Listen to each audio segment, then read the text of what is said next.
Everybody loves Don and Mike.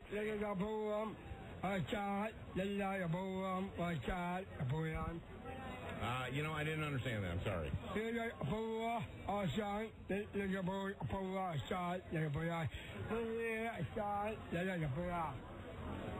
All righty. I'm Al Franken, and I'm covering this convention. Yeah. And are you having a good time? Yeah. Who have you talked to so far? Bouillon. Maya. Are you retired? I couldn't agree more. Yeah. It was really nice talking to you. I'm glad you're here. I think it's fat. Are you retarded? Can I shake your hand? Yeah. Thanks a lot. Thank you very much. Thank you, man. Okay, have a good time. Okay, now we can start the show. Have a good time. Now we can start. That's the key. Start the cotton picking show. I can say, have a good time. And let me just say, hello. Hello, Mr. Shannon. Hello, this is Michael Scott Shannon. You always say that after I say, hi, Mr. Shannon. I'm Michael Scott Shannon. And I'm Milburn Drysdale, president of the Commerce Bank of Beverly Hills and personal banker to Granny. Shannon in the morning here. Granny. Granny. Granny. Granny of the fish. Shannon in the morning. Yeah, I see fish. That is poor taste. Let me take a pig in your pot. How about some hot Groner action? It's been a while. Let's get some good ones. Okay, well, then forget it. What courtroom drama has the biggest attorney? What courtroom drama has the biggest attorney? Fatlock. I know. Oh. The Matlock was on like 100 years ago. Before they invented television, there was a television show called Matlock. Hello, this is Michael Scott Shannon. And I'm Milburn Drysdale. What teen drama has kids that are constantly cleaning up? What? The OCD. Yeah, that's not bad. Yeah. Hello. This is Scott Shannon. And I'm Mil Drysdale. As the numbers get smaller, the jokes get bigger. Yeah. What brand of antifreeze does John Travolta use? Kelly Prestone. Hey, now. The Don and Mike Show. Wow. Every thought in here. You look at me like there's something. That's the best one of the three. Okay. After that one. Everybody. I don't know, maybe the one about the OCD was it. I'm sorry. It's subjective, I guess. Hello, everybody. Everybody. How's the Groners? Hi, Jerry Lewis. Hello. Hey, hi, Tony Soprano. Hi, Don and Mike. Hello. Oh, John Kerry's still here. Oh, hi there. Hello. Hi, Juliet.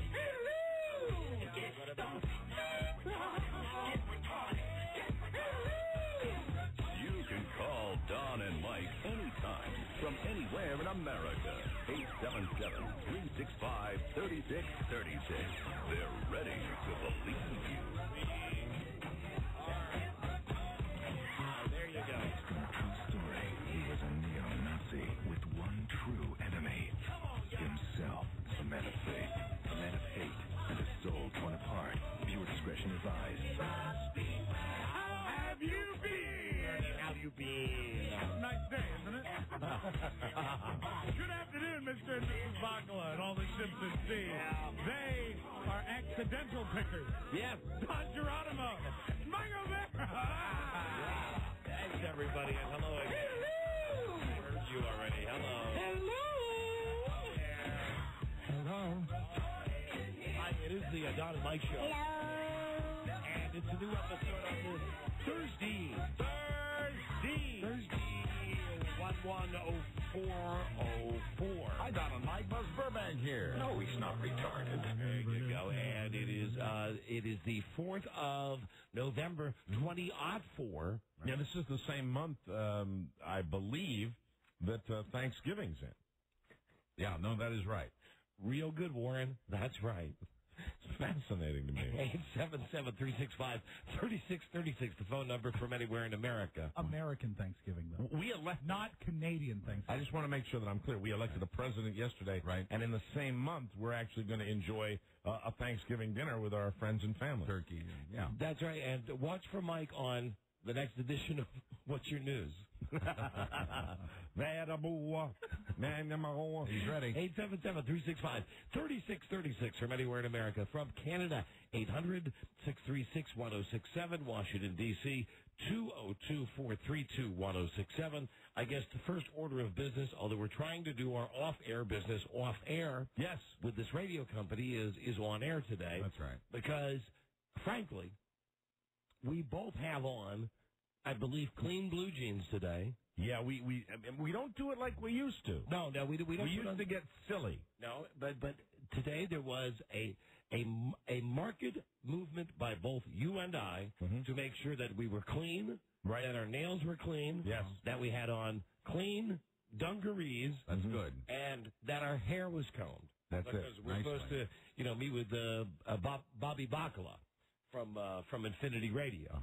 And they want to have the meeting with us. Yeah. And then here's the thing about these radio guys. And it's like I guess, in any other job. Sure. That they're caught in the rain somewhere. Todd Hughes and Bobby Bacala. So rather than just pick up the phone and call me, because Michael Hughes has the cell phone number and knows the number here at the radio station. He has a phone. What he does is he calls his girl. And then his girl calls Beth Ann. And then Beth Ann calls me, all to say that Todd and Bobby Bacala are on their way, but they're running late. Right. They're on their way, but they're running late, which is really no big deal. Well, and it's not. This was, correct me if I'm wrong, this was going to be a little throwaway meeting, just a little, hi, how are you, how's everything going, one of those deals. But the deal is, if you're going to send us the emails and say, show up for meeting, and the guy's name is Scott. It's just Bobby Bacala is what we call him. Well, it's Bobby and Todd. Yeah. Those are their aliases. In the rain together. So they're both evil. What we're going to do now is attempt to call and see if they would like to have their meeting with us right here on the air. And then bring them into the studio. We can move on with the show. Hello. Hello, Michael. Hi. Hi. Don and Michael playing your theme here. Yes, we're playing the management theme. Wondering if you guys would like to have the meeting with us now. My erstwhile leader is indisposed. Oh, where is he at? He's meeting with other people now? He's at the upstairs lobby office. Oh, and where are you, pray tell? My office. all right. Will he be indisposed for long? Hope not. Are you giving me code for toy? Okay, yeah. All right, yeah. Okay. All right, thank you. Bye-bye. Then I'm sure he's thinking of us. He's in the right place. He's in the right place to be thinking of us then. Okay, thank you. I just walked in. Oh, we did? Oh, great. Well, first ask if he washed his hands. Wash your hands. Anyway, all right, but you can put us on speaker if you want. We're on the air now, but if you'd like, we'll have the meeting on the air. Okay. They want to have the meeting that we were late for. Okay, can you hear us? Yeah, our hear time, you right now. Our time is as valuable as you guys that wear suits. All right, so we've got Michael and Scott. Hi, guys. Hi there. Todd and Bobby. So How guys, are you? We're doing fine. Scott Herman is Bobby is Todd, Michael's boss. That's the code names that we have for both of them. So Scott, hi. Hi. Hi. This was great. Can you tell I think so far the meeting's going great, even though it's on the air. Could you tell our audience, Scott, your history in broadcasting? I've been with the company for 26 years. Yes. Yeah. That's a round of applause right there. Sure. Gratuitous applause break right there. All with one company, mind you. That's wonderful. Right, same thing. Thank you very much. You're welcome. In markets like New York and Philadelphia and Chicago. Mm-hmm. And as you can hear, maybe you can hear the warmth coming through the phone from this guy, that he's got, he's a people person. I don't know if you can tell this. Absolutely. The warmth and how many heads will roll, do you think, on this trip to town? So, Well, you should point out that anytime his name is mentioned, we all stand up automatically here in the studio. I did notice that you guys had clean jeans on today, though. Thank you. Thank you. So, I guess the meeting that you wanted to have. We're here, and we just wanted to, if you needed us for anything, we wanted to, we ran out of time before we had to go on the air, so we wanted to make ourselves available. Actually, Michael and I had that meeting in the car. You guys did great.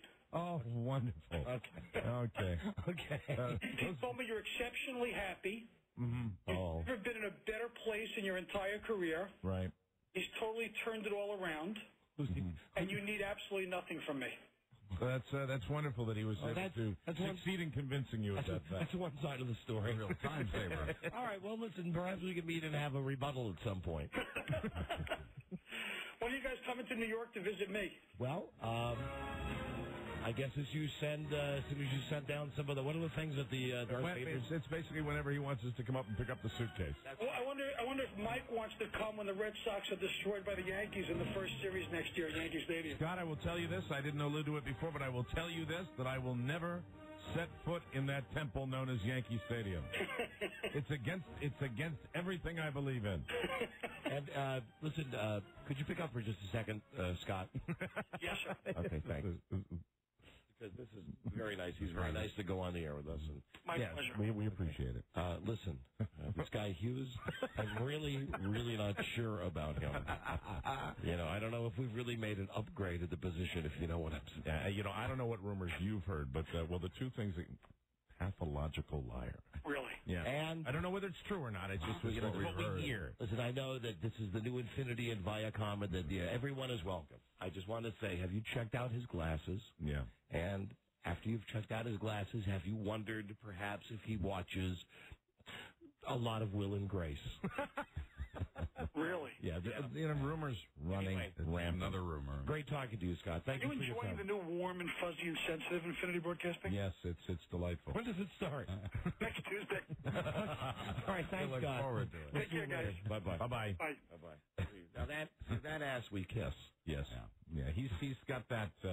He's been with the company a long time, and he has that aura about him, where that command respect aura. So they had the meeting in the car without us. Yeah. And that's okay because I would rather have them have the meeting without us anyway. Oh, absolutely. They know what we're about. I enjoyed having the meeting on the air. That's funny. They're very happy. It's funny.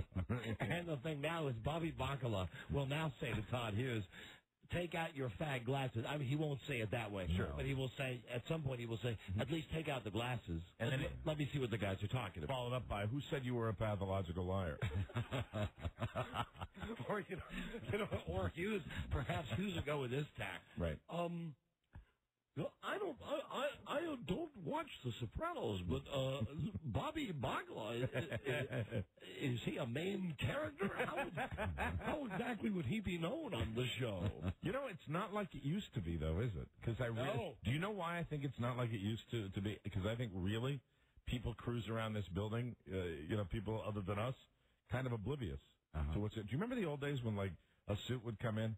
Everybody would be out of their mind. You'd have to get dressed up and everything. But now it's like today. It's the email thing, Yeah. Pooh-Bah's coming. Bobby Bacala's coming. Get ready. Mm-hmm. Get ready. Get ready to change. Get ready. More change happening. Mm-hmm. But the more things change, the more we just keep doing the same stupid show every day. So let's looking forward to Tuesday when it gets so warm and fuzzy around. Yeah, that'll be great. Let's do that. I want to, let me see, what's this number?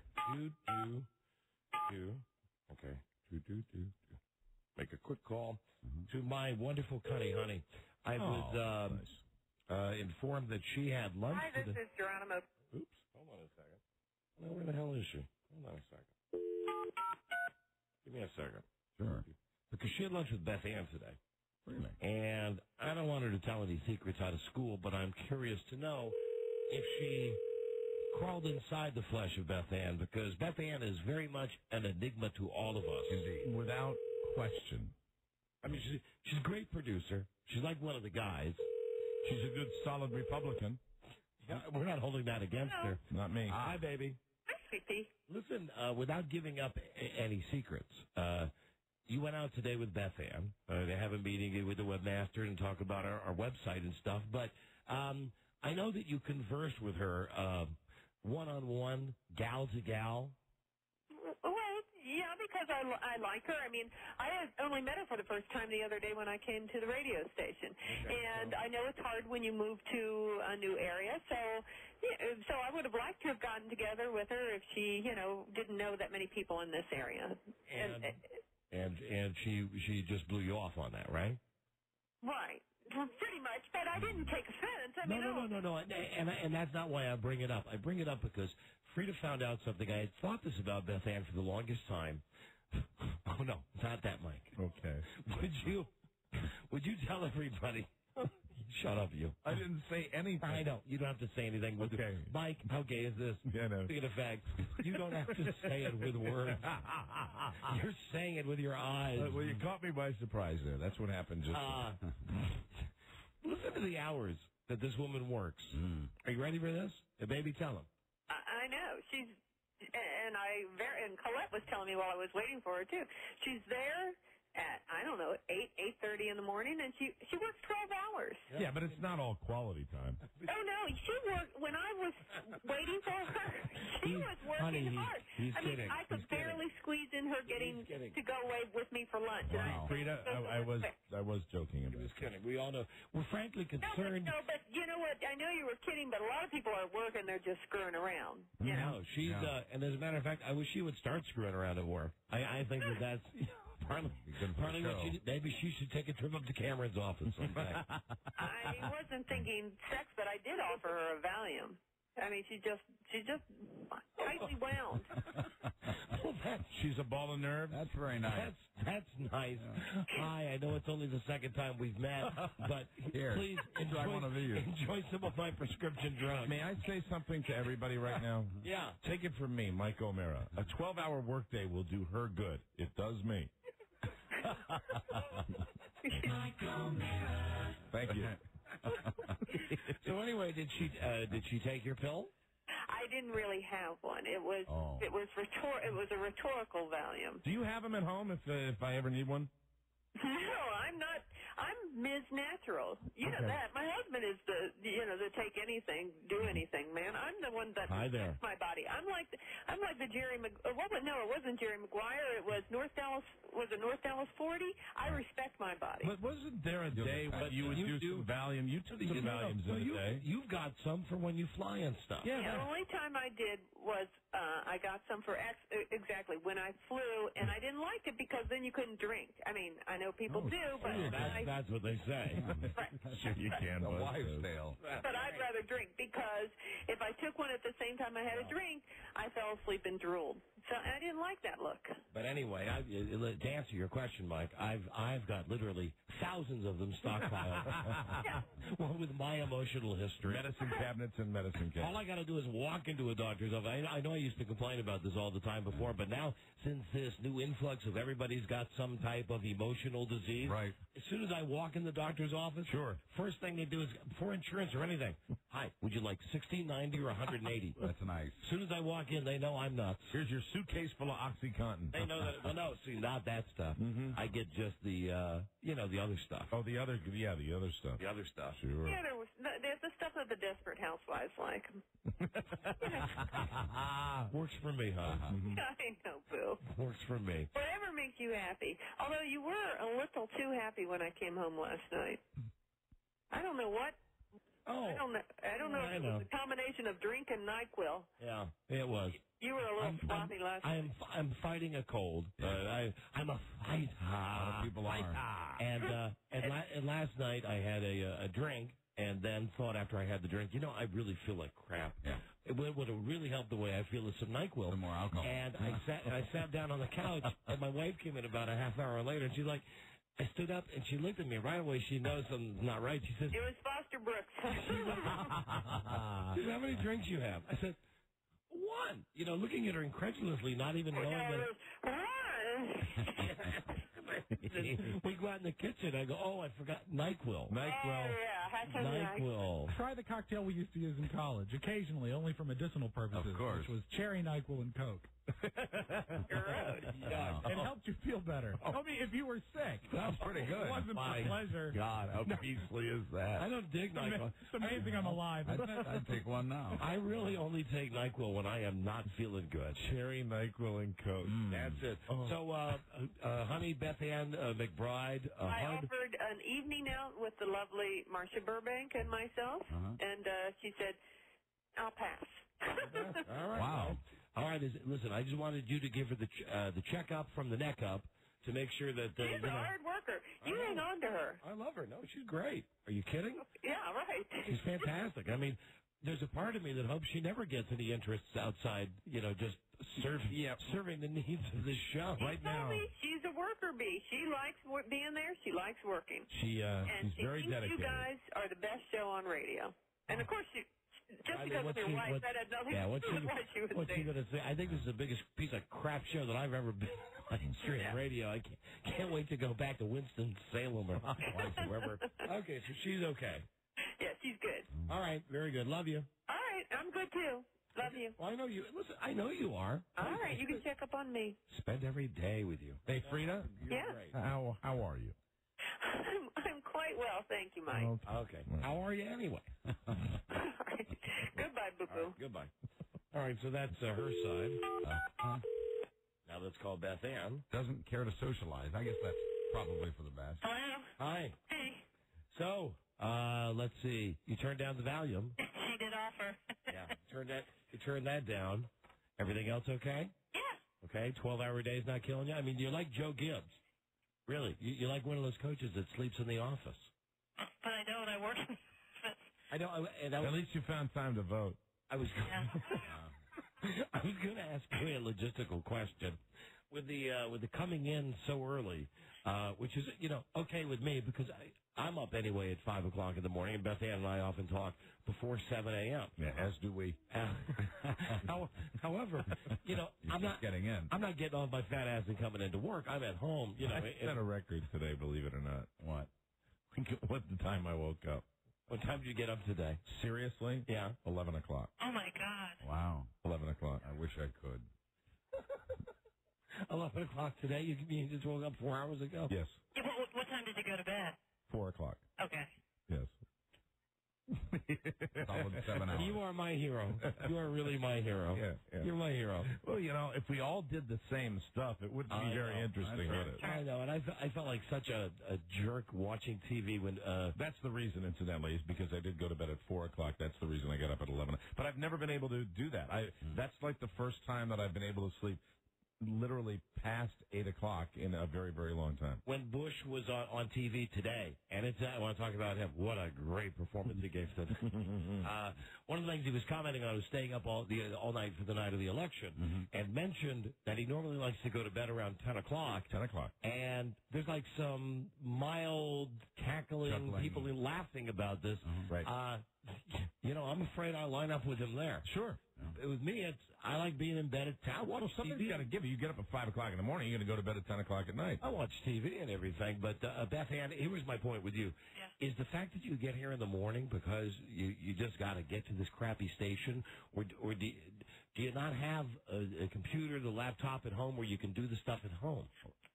I have a computer. I don't want to do the stuff at home. I mean, when I finally do get home, I think about the show, but I don't want to be doing work for the show. I mean, I watch TV, I try to tape stuff. I thought, because I know that you were so incredibly poor and you couldn't afford the fantasy football, I thought that perhaps you couldn't afford a computer. But you have a computer at home. Yeah. So you don't really have to be here as early as you are. So are you running away from something? No, I'm not running away, but I need to print stuff. I don't want to do the work I want to do the amount of my work here. Do you need a printer? But I would prefer to do it at home because if I used to do my work when I was a program director at home. Yeah. And instead of working 12 to 15-hour days, I work 24 hours a day. Yeah. Mm-hmm. And so at least if I go home, I leave it. Okay, I have a question. What's taking so long? Well, believe it or not, there's a lot that needs to be done. Mike, you're funny. On a morning when you woke up at 11 o'clock. 11 o'clock. Well rested. Yeah. That's funny. Right. All right, Beth. Not really. Just, like I said, just giving you the checkup from the neck up. Okay. That's it. Okay. All right, talk to you. Goodbye, darling. There she is, Beth Ann McBride. So she's okay, I guess. She's I don't know. okay. I mean, how do you feel about that conversation there? Did she sound okay to you? She didn't sound okay to me. Listen, I think that this is the way that she is. I think I can't figure her out. I know that I don't compliment her anymore. We lucked into her. I think she's fantastic. What do you don't compliment her anymore? I used to compliment her all the time. She's not the kind of person that you compliment really that much. Doesn't work. Or you do things for. It's just she seems to be satisfied with her job. Self-sufficient. That's right. But I mean, it's you get so used to people that whine and complain, and you really it's just surprising. Rob. You are. I know you, like me, are probably of the mind that after working with us for over 6 months, her spirit would have been broken normally by this point. But no, I think we got us a rare one there. I think it's somebody who just really loves the work. I hope so. And, as soon as she discovers boys, we're going to be in a lot of trouble. Absolutely. But until that happens... I just like to know what we can do for her. Well, if there's anything we can do for her. I've always had my thought, of what I think Beth Ann really... Well, you might be right. Needs and deserves. Can we just call her back very briefly? I just want to know what we can do for her. Because I think the answer will be telling. I think the answer will be no, but we'll see. No, but I mean, no, I'm not asking a yes or no, Buzz. Hello? Hi. Beth Ann, what can we do for you? You're doing everything that you need to do for me right now. See? Really? Yeah. What about a very discreet escort service? I mean, I'm talking very discreet. My personality does tend to be extreme. On the weekends, for example, like on a Friday night, when you're not coming in, do you knock a few back? No. So you don't drink at all? No, I will drink. What do you drink? When you drink, what do you drink? A Corona. A Corona. You know what I believe? What is the ideal? Seriously, what is the ideal Friday night for you? How do you unwind? Yeah, thank you, Bob. I really don't unwind on Friday. It's Anytime. Ever. Saturday. Whenever you unwind. Saturday as we try to chisel at this exterior here. I unwind on Saturday when I come in here at 9 o'clock as opposed to 7. See? Oh. Now that's retarded. I know. It really is. Do you own a gun? Do I know I don't own a gun? That's a relief. Yeah. What do you, I mean... See, I was thinking she was going to give you the answer that I would give, which is just... antisocial, burned out. Because what do I do on Friday night? My wife knows that's not the night that I want to do anything. I want to be by myself, right, in front of the TV on Friday night and replay every show that we had all week and convince myself I don't suck. Try to stop crying. And try to get the courage up to come in and do a show on Monday. That's my process on Friday, but obviously that's not Beth Ann's process. Right. So when you finally do... when you get your 1 or 2 hours of recreation time that you allow yourself during an entire week, your 60 to 120 minutes. What would be? I'm not saying that you do it every week, but if you have an opportunity, what would you do for fun? I would probably go to downtown Alexandria and walk around and go into the shops and watch people and have a bite to eat. That's it. Oh, my. It's a wild one. Oh, my. Oh, my God. I used to go to the movies, but I can't afford them here. Oh, no. And listen, don't start this little orphan Annie I wouldn't worry about that because you're getting a big tax break after the election. Yeah. And don't start this little orphan Annie stuff. Yeah. Oh, forget it. They're really, you know what? If you want to go to the movies, for God's sakes, I'll buy you some gift certificates. You use your football winnings money. I already did. I already did. All right. Well, she's Beth Ann McBride. She is an enigma to us. And there's nothing we need to do. Yeah. So there's nothing you need. There's nothing you want. There's nothing you require. No, just have a good show. Okay. Wow. Well, hey, listen, I dig that about her. It's okay. I'm just waiting for the day when she's up on top of the building with an AK-47. Absolutely. Just wait. Or you just come into the producer's room and she's rocking with a knife. She's rocking back and forth. Put the knife down, Bethany. And why do I keep thinking of the movie Misery? Yeah, that's right. Why do I keep thinking it's you, and it's you up in the master bedroom. Yeah. It's called hobbling, Paul. Am I Kathy Bates? Well, in that case, you would be, and I sadly would be James Caan. Who got his legs busted. I don't want to warn anybody, but just can I tell people, please, if Beth Ann offers anybody on this show any kind of medication, please don't take it. Food. Or food. Man, he's been sick over a long period of time. That's what arsenic does. All right, B.A. Well, Okay. if you're okay, we're okay. Okay, bye-bye. Hey, did you see? Never mind. There she is. She's trying to get off Back to work. I was going to ask if she had seen her man on TV today. He was late for the show. Bush's big I won press conference. He knows he's the man now, and he knows he is the man. He's the funniest because he's just a swinging Richard Cheney, right? He comes out and he's got the swagger, right? And he's calling these news guys out by name. Yeah, you, David, and for some reason he's busting the balls of David Gregory, and he's laughing, and he's even so absolutely full of himself and just busting with confidence that he says something. I don't remember exactly what it was. You'll see it tonight. It's like only on demand. And he stops for a second. He goes, only on demand, pay per view. Then he looks at right up at the camera, and everybody goes, I garbled the language. I know it. Oh, yeah. And then there's a little nervous laughter because he from knows in the room. that they love him for it. And he looks off to the side of the stage as if like someone's giving him the thumbs up, like, okay, this is okay. You're making fun of yourself. And he goes, well, that's kind of an inside thing. That's inside. Like what? That's an inside joke that you garble the language. But boy, oh boy. The word to describe him would be rooster-like. Yeah, I mean, he's a peacock. And I can say this now with the FCC. He was a cock on the walk today. I think he had a swagger before this. He's got more of a swagger now. And I'll say Carl Rove, the architect. I don't know why that bugged me, but it did. I'll say this for him. And we're not going to be political as a nature by a show because we're past the elections. That will make fun of him like we did before. Sure. But I told you before the election, the thing that crystallized it for me with Bush is even with all the goofing we do on him, he does make his position very well known. You know his stance on anything. I was not for the war. He was saying we're going to be there. That's his plan. So he made my decision easy. I'm watching him today, and they're saying, how are you going to bring the country together?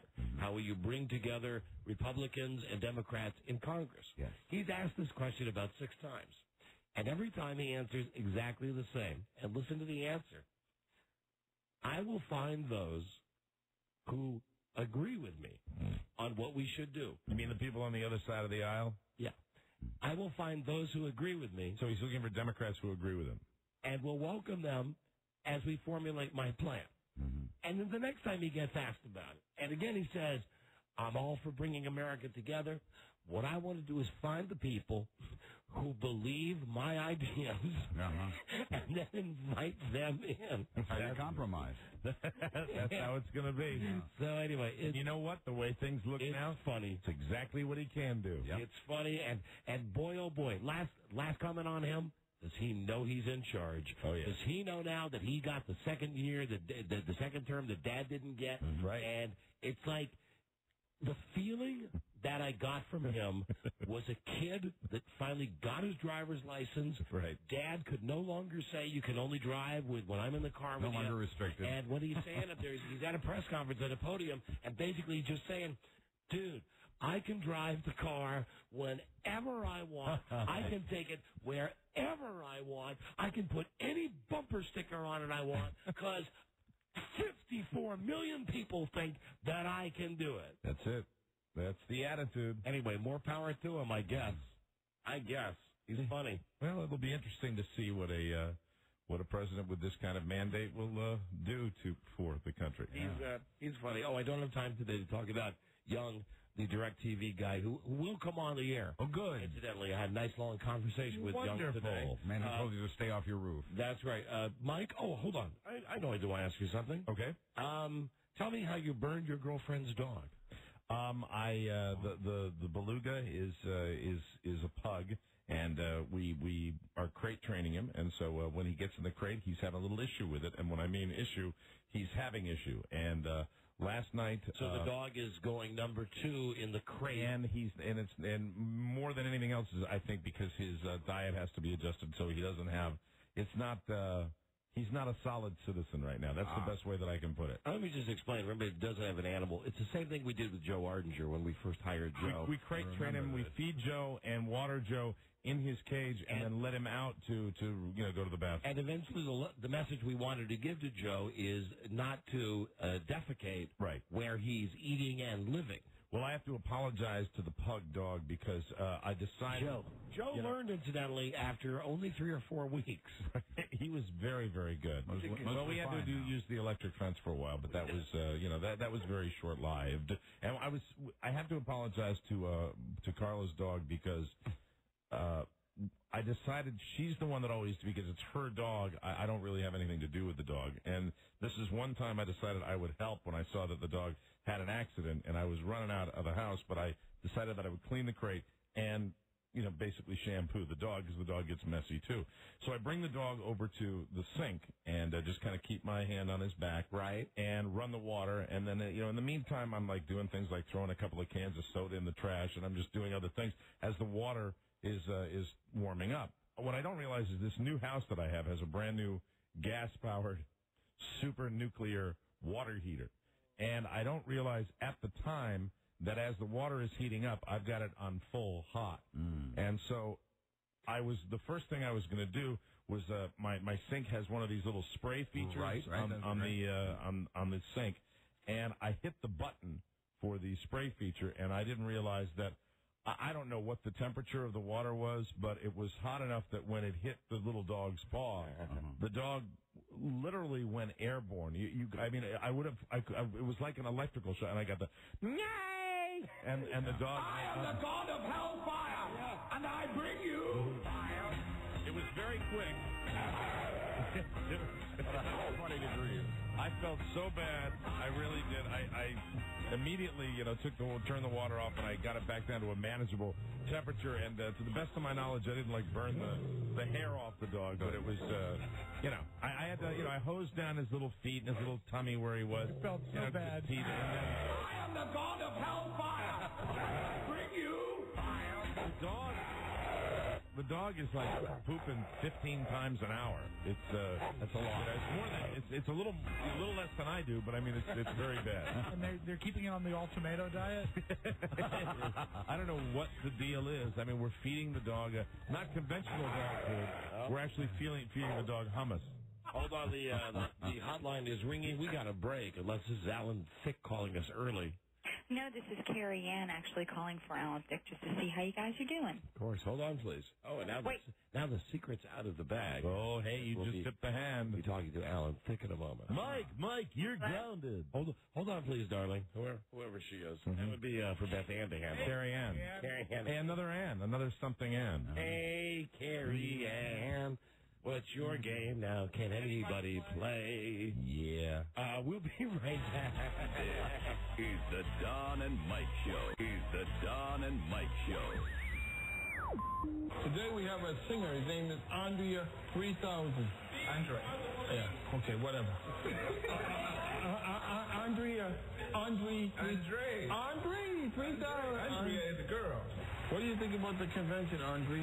Man, I think convention is really wild, like a big party. Really huge. 1, 2, 3. Info Joy Boys, Don and Mike. Let's do a little charge. Hey, y'all. Mix here.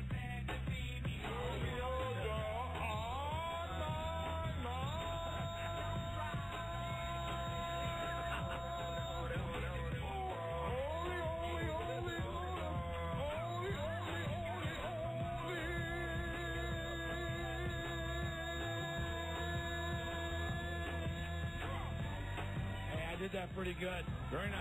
Pretty good on the fly. What do you think, Bob? Could I have a glass of tequila, please? Of course you can. There you go, Bob. All right, the Tards also introduced, let me see, besides Andre 3000, who they introduced at the, I guess at the Democratic Convention, they also introduced Barbara Boxer. We've not heard that one yet.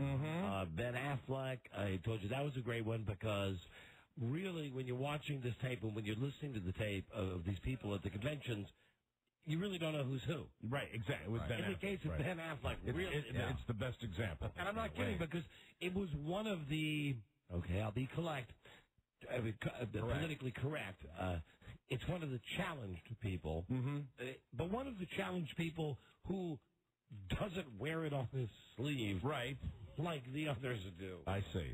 So you can't tell really between. It would appear to be if you're just watching the videotape and you had the sound off, you might think it was like a teenage news show, right?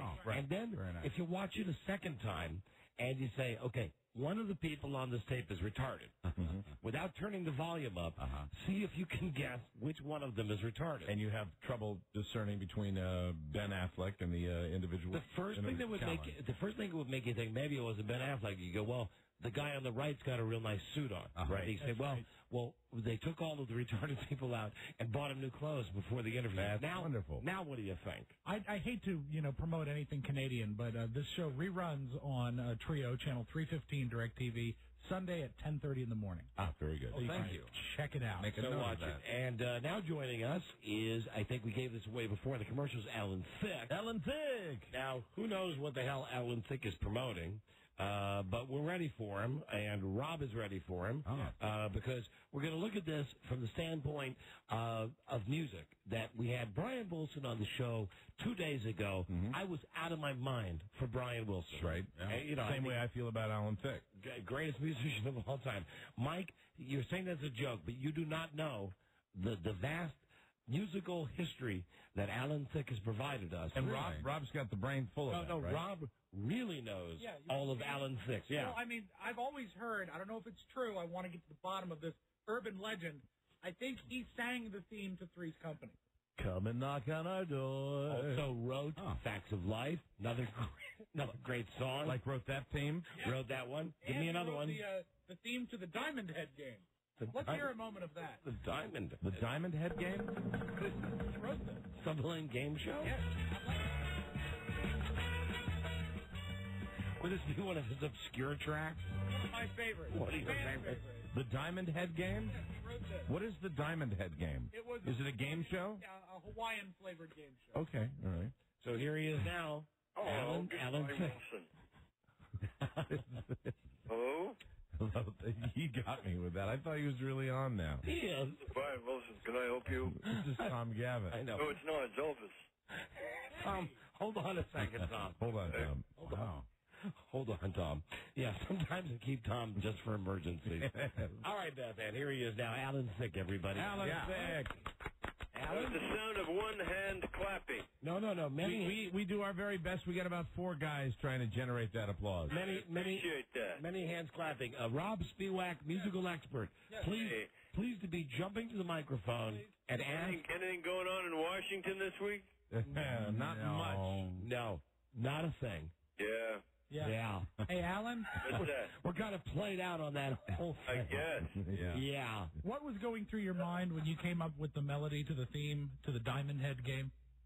You know, that is the most obscure question I've been asked by anybody other than a divorce attorney. Now, that is worthy of applause. That's good. You got him. And but thanks for asking. Actually, I was trying to rip off the Jack Lord Hawaii 5-0. Yeah.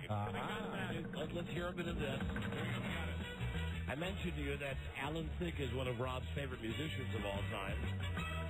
Rob, give us another Alan Thicke hit as long as your idol's on the phone. If you could go to cut 11.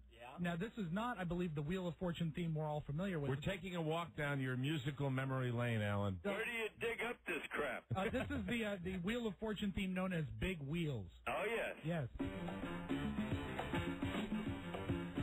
I don't remember this. Wait, you wrote this? Let me tell you the story behind that. That was the original theme song to the Wheel of Fortune. It ran for 8 years when the show was on the network. Then when it went into syndication, Merv Griffin, who owns the show Wheel of Fortune, saw how much money I was making in royalties. He needed the cash to buy the rest of the Bahamas, so he gasped and replaced it with his own. Wow. So this one was yours. I mean, I appreciate Rob digging up this stuff, and I appreciate Alan Thicke commenting on that. That is a fascinating story. I think Wheel of Fortune has been on the air for so many years, you don't even associate this thing with it, but it ran for a good long time. I love it. It ran for 8 years on NBC before it ever went syndicated. That's neat. Now, this is a favorite game show theme of mine because it's a vocal. This is the theme to The Wizard of Oz.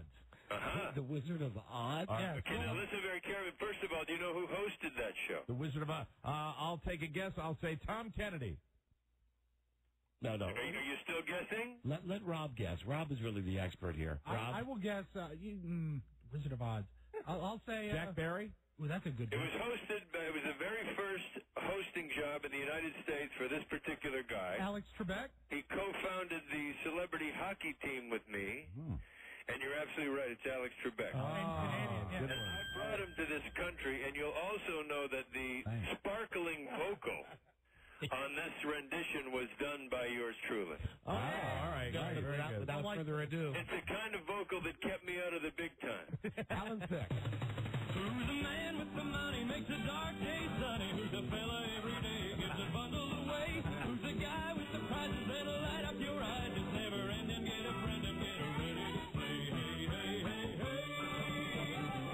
It's the Wizard of Oz. Nice. Well, what can I say? That is so cool. Did you notice all the clever internal rhyme scheme? It's amazing. And you might also notice that this was the very first daytime television game show theme song vocal. With lyrics. And possibly, because of that, is also the last. The last one.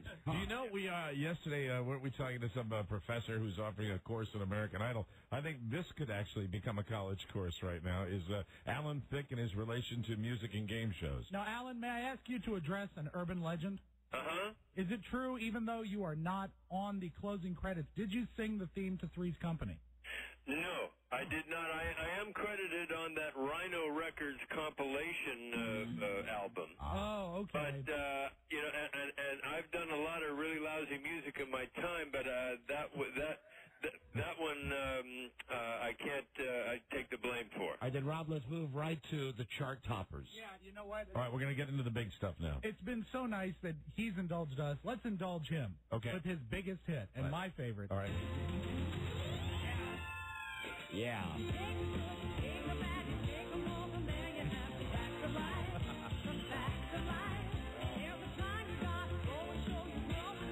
Seriously, Alan, what was it, like a six-pack of beer and you Well, you got it. If you really want to dig into your trivia reservoir, you know who sang that song. Oh, hold on, I do. She's an actress. I'll give you a hint. She was also my ex-wife. Was she on a soap opera? Yes, she was. Is it Deidre Hall? No, but you get the right soap. It was Days of Our Lives, right? Right soap, wrong wife. Was it Gloria Loring? Gloria Loring? Yeah. Gloria Loring. Oh, that's right. She actually had a hit record after she left you. Yes, she had number one. Wow. I mean, she really... All she needed was a better partner. She had a duet with Carl Anderson. Yeah, right. No offense. I remember. Now, Alan, when you brought B.J. Thomas and Jennifer Warnes into the studio to do the theme to Growing Pains, did they consult with you? Not only did they not consult me, they ignored me completely, but that's mostly because that theme song was written by somebody else, and it was recorded, signed, sealed, and delivered before I was even cast. Oh, so really? So you had nothing to do with that one. I'll give you another little trivia. You know who wrote the Growing Pains theme song? Who? Is the father of a famous actor. Oh, let's play the game. Okay, a father of a famous actor. Was it George Clooney's father? No, I'll give you another hint. The actor's name, the father's name, is also coincidentally the name of a character Tim Conway has created and done comedy videos about. Dorff? There you go. You're getting warm. Dorff? Stephen Dorff? Stephen Dorff's father, whose name is... The guy from Animal House, you mean? Mr. Dorff. Whose name is Stephen Dorff. Oh, there you go. That's the Stephen Dorff Jr. and Senior combo there. And Kent Dorfman was the character in Animal House. That's right. Sorry. That. Right. Sorry. And you had nothing to do with this except other than being on the show. And every time I hear it, my heart warms for the royalties. Rob just gave me the real nerd look, too. Yeah, he starred in it. Would this have been a hit without Alan Thicke? No. I don't think so. You are a nerd. Yeah, and, I'm an Alan Thicke nerd. Alan, back in the day when you were really just banging these things out, these themes, how much, if you don't mind me asking, how much coin would you make? You come up with a theme song for The Facts of Life. Show that runs for 5-7 years on the network, then runs another 10 years in syndication. Yeah. Do you get a lot of money, a little bit of money, no money? You do pretty well because of the pervasiveness of the song. Right. You don't get much. It's not like they pay you a big fee out front, but you keep a little bit of publishing, you keep you keep the writing royalties, and if it runs for 20 years around the world in 60 or 70 countries, and then later on ends up now in the new technology of ringtones. Oh yeah. Wow. Hey, you can actually have different strokes or facts of life on your cell phone. Oh, we just had that guy from Billboard magazine on about that. It's substantial. It's worthwhile. You don't buy islands and airplanes with it, but it's a nice little taste, and it becomes part of your legacy, obviously, as you guys have proved today. And I'm proud to be the subject of bar bets among drunken college fraternity. This is all that's what we wanted to talk to you about was the songs you wrote for TV. And Mike, would you just do your Alan Thicke impression? I do an Alan Thicke impression, Alan, that I've been doing for a very, very long time. It only involves one line, and it's from your television show. When anybody ever asks me to do Alan Thicke, I say, Mike, you're grounded. That's it. There it is. Thank you. Thank you. I'm here all week. Would it be possible that you, Alan Thicke, could say, Mike O'Mara, you're grounded? Okay. Okay, you ready? Yes. Mike O'Mara, you're grounded. Did I get the job? That will live forever on our show. Absolutely. Listen, now, did you need to plug something? I do. I got a couple of things to plug. Okay, let's do the plugs then. Well, actually, I'll plug about three things. Since you guys are obviously music fans, this isn't really a plug. This is just me kind of bragging. I have a very talented son named Robin who has about 15 platinum albums now for songs that he's written for other people. He's on the new Usher album. He's on Pink's album. He's on Christina Aguilera. Didn't he have a...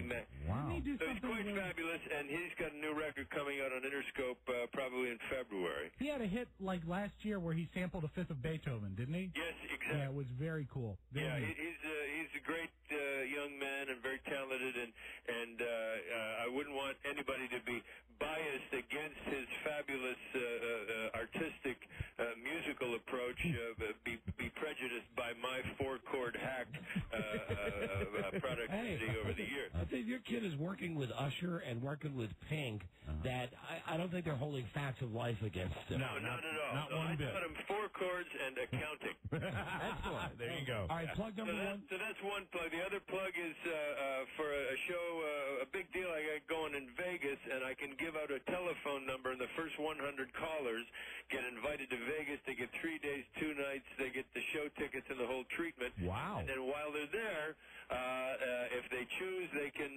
screen test for a new reality show that we're doing in February. So if you got your pencils out, I'll give you that number. Well, yeah, everybody get ready, because, I mean, this is for 100 callers get a trip to Vegas. They'll treat you right. This is my sponsor will be taking your calls. It's 877-33-GO-WIN. 877-33-GO-WIN. And before the final plug, no one knows, I don't believe, that he also gave us this masterpiece. Now the world don't move to the beat of just one drum. What you talk about, Willis? Really? Different Strokes. You did that one, Alan? I did. That's my vocal, too.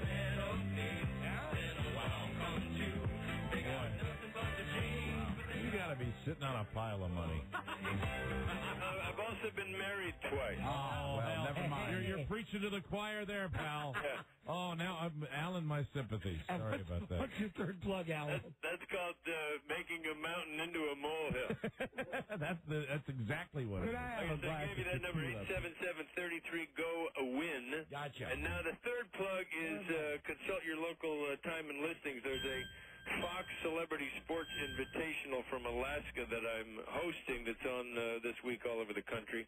And the reason we bring it up is that the Chris Reeve Paralysis Foundation has been one of the beneficiaries over the years of this effort to the tune of over $1 million. Also, the Dream Foundation, which grants terminal adults with lifelong wishes. And so we're all a little sentimental about Chris Reeve and stem cell initiatives and that kind of thing. So it's a fun little show, but mostly we want people to be thinking about Chris and the foundation and be aware that this Fox Celebrity Sports Invitational has been in his honor and to his benefit over the years. Well, sounds like a good deal, and it's a real pleasure to talk to you. Hey, you are not only a delight to talk to, but a font of information. We really appreciate it. A font of useless information. Hold on, I got it. We'll play talking to you guys. Hold on. We'll talk again when we have something to promote.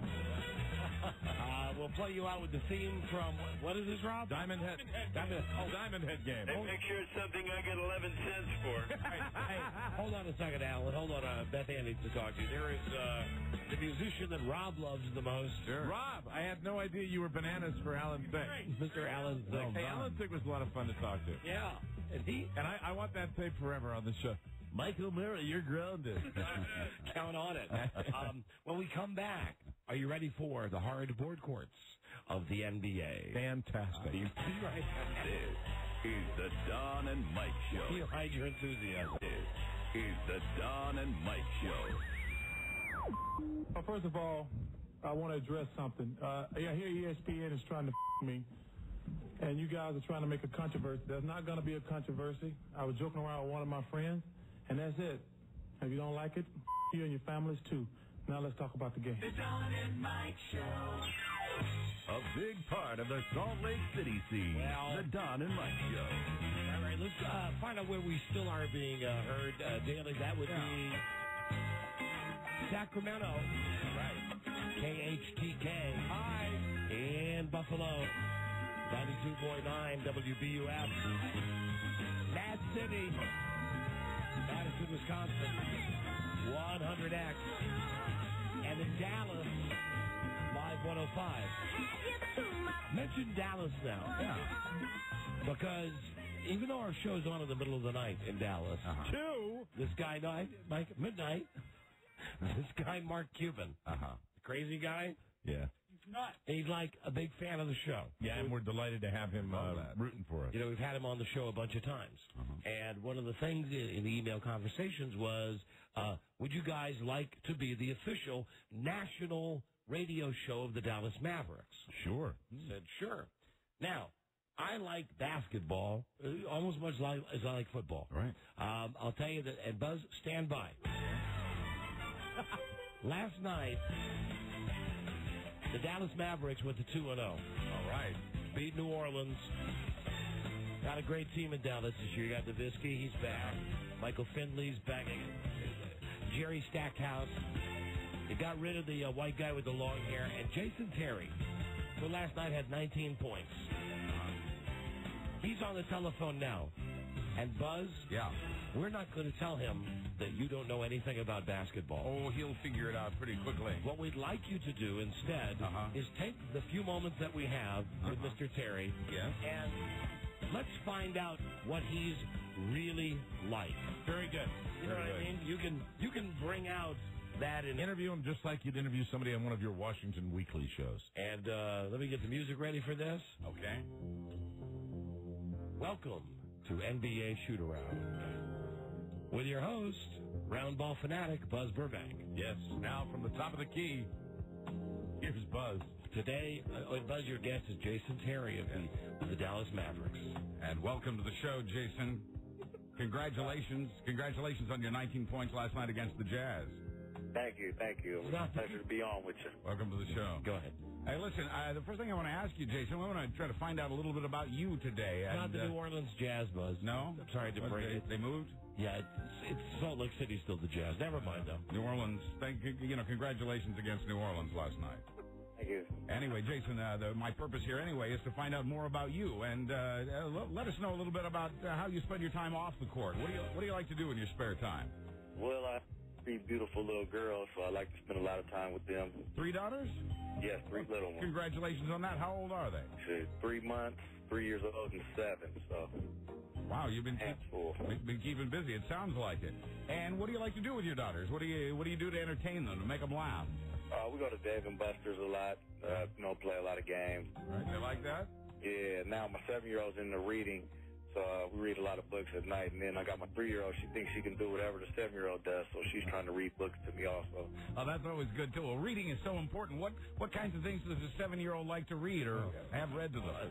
Oh, anything by Dr. Zeus is pretty much entertaining for her. She can pronounce all the words, so it's good. Good. Why don't we move into basketball? Why don't you, again, I don't want to direct you here. Why did you ask Jason what he thinks about the Mavs' chance this season? Jason, how do you feel about the Mavs' chance this season? Well, I feel the Mavericks legitimately have a chance to win a championship, and that's solely on because we're a deep team this year. We have depth at every position, 1 through 5. We're committed this year to playing defense, and we like to say D in the big D. That's our motto. I like that. And because you are deep this year, you're ready for any situation. Yeah, we are. God willing, we'd have no injuries. How's the basketball fan crowd in Dallas? You get a lot of support? Oh, it's great, man. I've fan crowd. University of Arizona, where we had packed houses every night. Unfortunately, I was in Atlanta for 5 years, so anything more than 200 people is a sellout to me. But that's my Dallas Mark Cuban. has a great fanfare, and it's always nice to play in front of all the fans. So that's a move up for you. And how do you like working for Mark Cuban? Oh, that's a joy. This guy is at practice shooting jumpers with us, on the bench, in the huddles. He's kind of a loose guy, and that makes for a good vibe in the organization, right? Oh, it's an excellent vibe. What about his spooky eyes? I don't know. You kind of don't want to look into his eyes too much.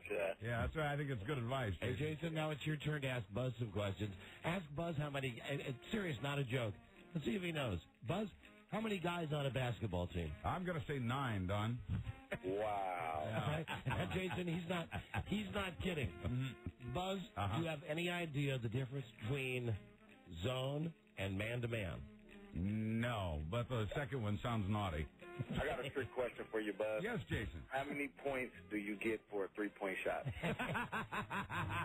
Yeah. Let me think about that and get back to you, Jason.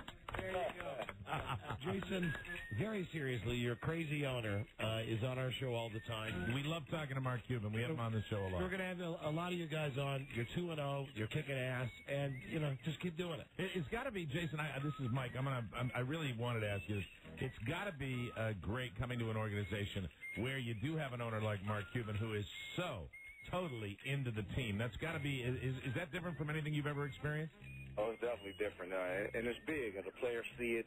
The fans definitely see it. So there's no question that we go out there and put 100% forward for him. And Buzz, I'm sure everybody in the NBA has one major question that they'll ask anybody in the NBA. It's a softball. What is it? The biggest. You have no idea what I'm talking about. No, I don't. I don't have a clue. You'd have to ask Jason Terry who he lines up with, Shaq or Kobe. Oh, okay. Who do you line up with, Shaq or Kobe? Oh, Shaq, no question. Yeah.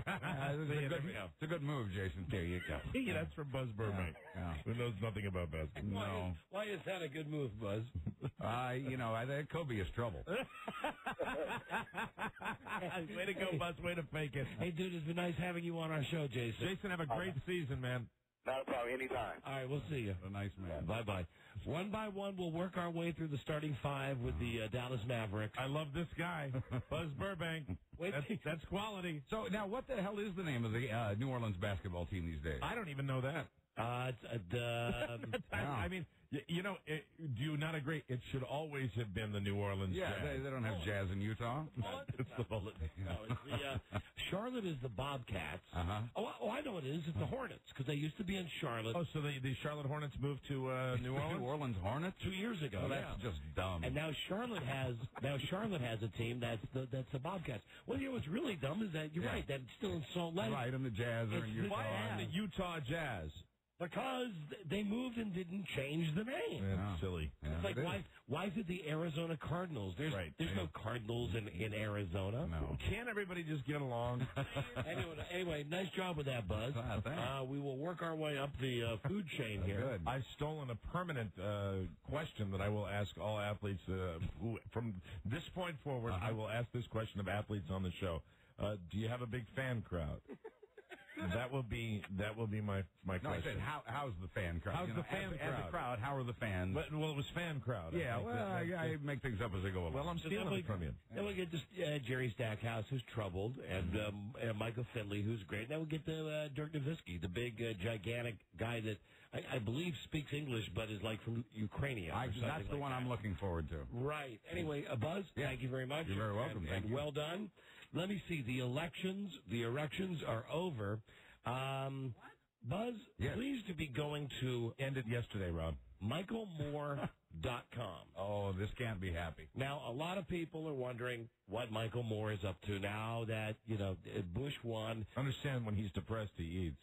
Well, he's pissed. And if you go to MichaelMoore.com... Yes, I see it. I heard about this. You will see a photo. Now, Mike, take a real quick look at this photo on MichaelMoore.com. You see that? Yeah. That's a picture of Bush. That's a picture of Bush that is made using pictures of some of the 1,124 United States soldiers that have been killed in Iraq. They've taken each individual picture of a dead person and morphed it into a picture of George Bush. And what does it say? It says, Buzz, on the bottom there, it says... we're not going. It has like. We're not going away. Join our mailing list, and then there is a place to click, and it takes you to Michael Moore's mailing list. That's what Michael Moore's doing. I don't know how I feel. I mean, I know how I feel. He should shut up. He should just go count his money and shut up. I know. I mean, I just, I don't know. I feel mixed emotions. I feel totally mixed emotions when I look at that, when I see that. I think yesterday, I'm trying to think the victory speech yesterday when he was at the Reagan building, did he mention the troops at all? And I don't know whether he did. I mean, I really do believe that with all the victory celebrations that maybe we are forgetting those guys. Did he say something about the troops? No, he did because I gave him both. Excuse me, I'm sick. Right. A chime and a ding. I mean, but he did speak about the troops. But it's not for Bush. It's for the entire country.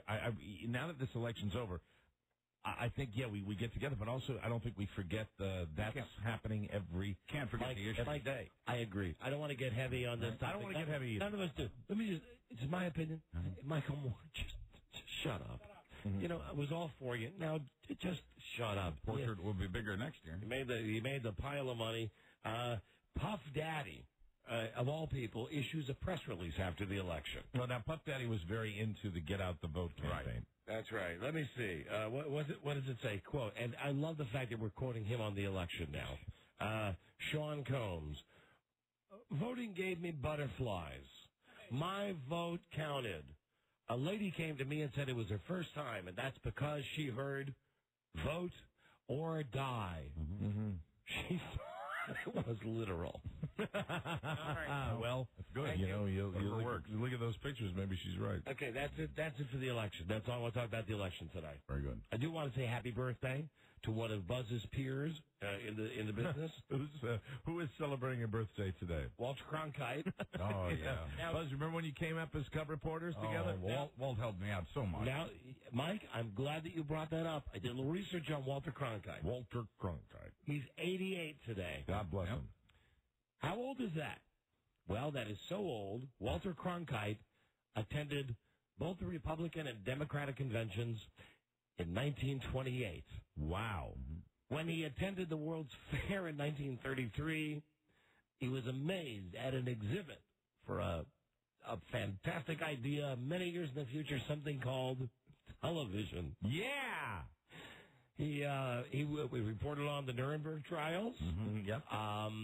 And when he was at CBS, he did the news show, and he doesn't expect to die anytime soon. His mom lived to 101. Wow. So Walter Cronkite is 88. And Buzz, I was just curious, back in the early days, when he was back at the World Fair in 1933, when he was covering the conventions in the 20s, what was it like? Because you're just, now, I always get this wrong. He was just a little older or younger than Walter Cronkite. No, what it is Buzz was his babysitter.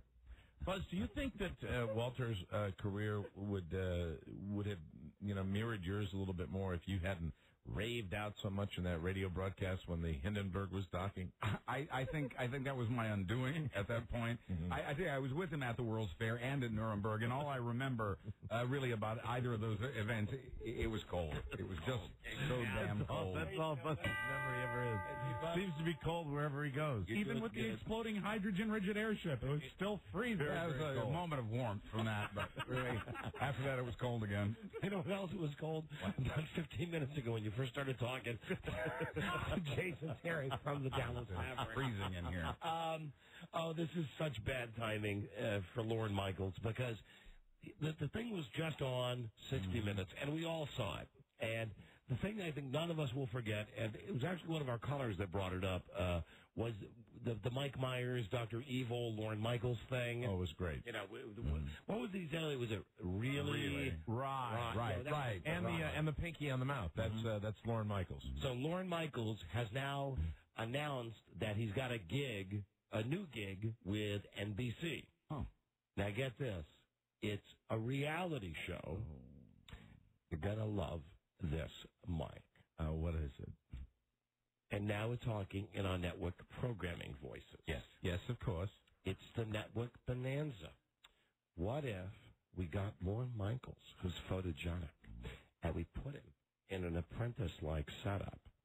And I know people would think we'd be screwing with the holiest institution of late-night comedy, but what if it was a contest where somebody actually wins a job on Saturday Night Live, and they perform every week in front of Lorne Michaels, and he's at a boardroom, and he sits there and he says, "You're not funny."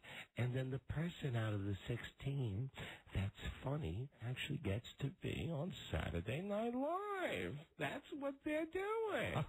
Oh, I'm sick to my stomach. That's what they're doing. Oh, God. And they think that Lorne Michaels has the chance to be as popular as Donald Trump. Oh, wonderful. Because yes, bring them all on. Yes, let's see public humiliation once again. Yes, that's what we need. The formula continues. That's what we need. Listen, I just want to... why not go through the regular process and just make Saturday Night Live funnier? It will sound queer to say this now, but I will say this. Back in 1978, and I was playing records back then, a top 40 disc jockey, I couldn't say what I really thought. What I wanted to say in 1978 was, hey, listen, I don't hate disco, but here's the deal. If you keep cramming it down our throats, eventually we as people are going to regurgitate it back on you. Oh, that's a year away. Right. I think that's what I'm saying. With reality TV, that's sooner than later. I'm giving you the warning right now. I'm burned on it already, and I think most of America will be burned on it. You know, there are only so many. I find Survivor every time I watch it to be less and less interesting, and it's just I don't think I think it's got a shelf life because it's the original one, and I'm no, I like it, but that's the only one I watch. I'm hard pressed to watch a lot of them. Well, I'm looking forward to American Idol, but I think you know it's just. But like, don't you think I think different? No. I really do believe, as far as reality shows, don't you think American Idol will survive that a little bit more? Because American Idol is not as much a reality show as it's an old idea, which is it's a talent show. And it's going to burn out again because there's nothing new. Because well, hey, have you listened to the show today? There's nothing new. Anyway, just mark my words. And the song, incidentally, that back in 1978 just absolutely crystallized it for me was the Donna Summer song that sounds like a million crickets with their legs going in the wind.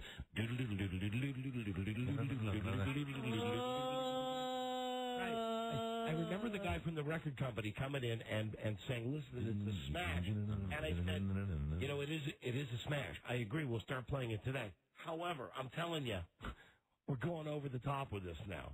I mean, it's like this, then it's boogie, oogie, oogie, then it's, freak out, man. Those were the days. Same thing is going to be happening now. Mike, Tommy Lee has a book out. Tommy Lee!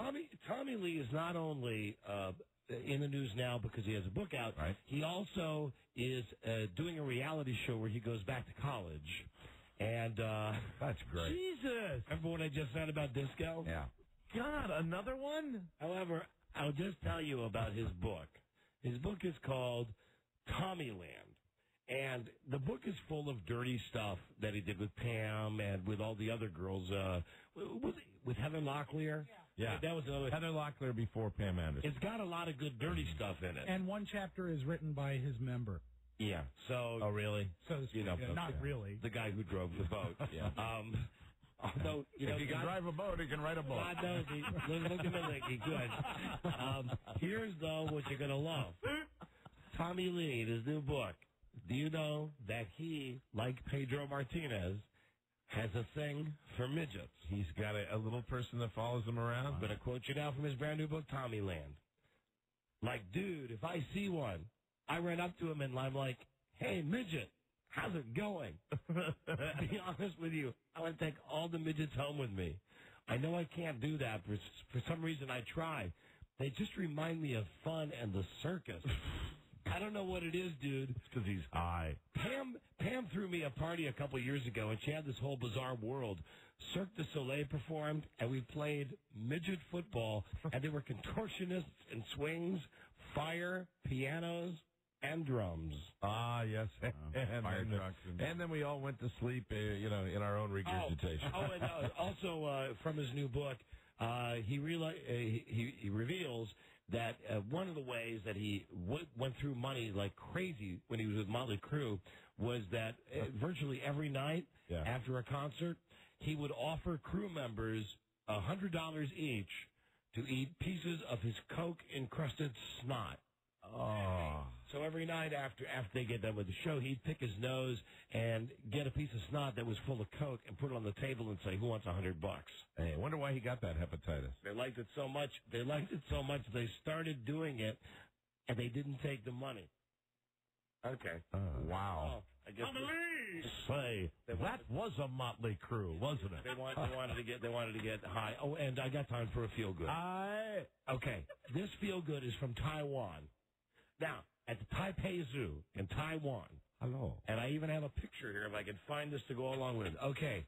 Here's the story, Mike. Everybody loves a good feel-good, right? Now, I'll tell you, this one's really not a classic feel-good because the guy does not die. Okay. So, by my standards, not a feel-good. You usually like fatalities with the feel-good. There's a guy who's at the zoo, and he's at the lion's den. Yeah. He jumps over the fence. Not good. Jumps into the lion's den. Why? He wants to convert the lions to Christianity. Sure. First, he shouts at them, Jesus will save you. Doesn't he know who they threw the Christians to? Then he yells, come bite me. I dare you to come bite me. I am here to save you. Hey, lion, come bite me. One lion did. Bit his leg clean off. Oh, dear. Zoo workers shot the lion with a tranq dart. They got the guy out. Mike, he got his wish. Here's a picture from ABC News of the guy running in right before the lion. And please be checking out the picture of the lion's mouth. The lion is wide open and ready to chomp out. The guy jumps in a freaking lion's den at a zoo and starts screaming, go ahead, bite me. That lion is just about to chomp on the guy. Hey, be careful with that. That's the most powerful tranq gun on the market. Huh. Got her in Mexico. Cool. Yeah, it is cool. That's too great. That's too great a story. The guy wants to convert the lion to Christianity. Yeah. That's awesome. Got a break. You want to see the picture? It's up on abcnews.com. It's an amazing photograph. And this morning they had some video which they've now taken down because it was pretty graphic. Oh, man. But it's great, though. We'll be right back. This is the Don and Mike Show. This is the Don and Mike Show. J-Lo's new song, Jenny from the Block, all about Lopez roots, about how she's still a neighborhood gal at heart. But folks from that street in New York, the Bronx section, sound more likely to give her a curb job than a blow or block party. The New York Post, we're sorry about that slip up there. I have no idea how that happened, but it won't happen again. And that's your news. The Don and Mike Show. Thanks, Shepard. You can call Don and Mike anytime from anywhere in America. 877-365-3636. They're ready to believe you. Bob, could I have a glass of tequila, please? With furs by Dicker and Dicker of Beverly Hills, this is the Don and Mike Show. We'll take some phone calls here in a moment. So you can call now for a phone scan at 877-365-3636. No, it's kind of last second and all. That's all right. That's how these busy shows are. Call now, line up for a phone scan. We're going to talk to Nancy O'Dell from Access Hollywood. Hello, baby. Nancy? Hi, guys. How have you been? How have you been, Nancy? I have been well. How have you been? I know that we're going to talk about what's on Access Hollywood tonight, but first, if we could turn the Access Hollywood music off and play the tape of you being interviewed on CNBC. Uh-oh. What show were you on CNBC? The Donnie, what's the guy's name? Donnie Deutsch. Donnie Deutsch. Donnie Deutsch. Here he Yes, is. the show is The Big Idea. The big idea. The Big Idea. Here's Nancy talking, and listen to this, talking about, I'm guessing, the man in her life. Here we go. The most important thing, the most attractive quality about him is that he is probably one of the sweetest, kindest, most beautiful people that I've ever met. How'd you meet him? Met him in the airport. Traveling everywhere. Great place. Guys, for all you single folks out there, just start roaming around the terminals. You'll find them. Nancy, you're the best. Continued success. It's so good to see Great you. to see you. Thanks for having We got me. more Big Idea. Remember, terminals, anywhere, it's the way to go. We got more Big Idea. Don't go anywhere. More big idea. All right, I think it's safe to say Nancy was speaking about you, Don. I think that's had to be who she was speaking. Isn't that right, Nancy? You're not supposed to give it away. Yeah, sorry about that. This is my secret. Anytime anybody asks us about either one of us. Nancy O'Dell, what's it like working with Mike O'Mara? The most important thing, the most attractive quality about him is that he is probably one of the sweetest, kindest, most beautiful people that I've ever met. Thank you. Nancy, thank you so much for the kind words. Thank you so much for the kind words. All right. Oh, you are so welcome. You know, I meant every word. Listen, and you should know we're always watching. Our TiVo is always on for Nancy O'Dell. So. Absolutely. I'm just amazed. You guys are telling me at the right time. You can't sneak around on TV and not let us know about it. Obviously. Here you go. I got the list. There's two things I want to ask you about on tonight's Accent Hollywood. First, Britney Spears, Zitney Spears. Again? What is the story with her and the demon seed, the baby? Oh, she's having a kid. You know, we had to get to the bottom line of everything because it had been rumored that Britney was actually pregnant.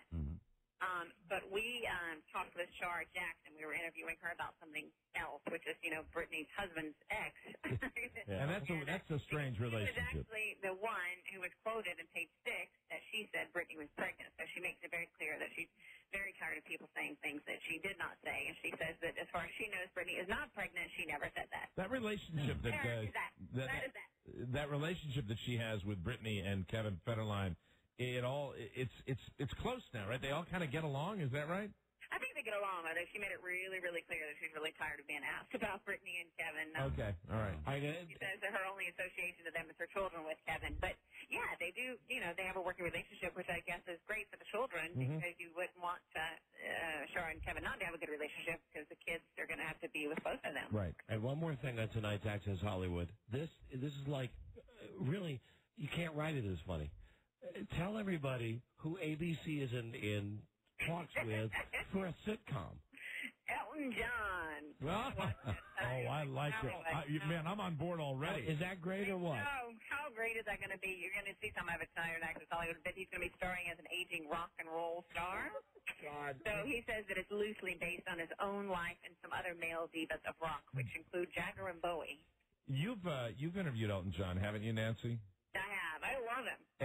But He does not hold back anything he wants to say.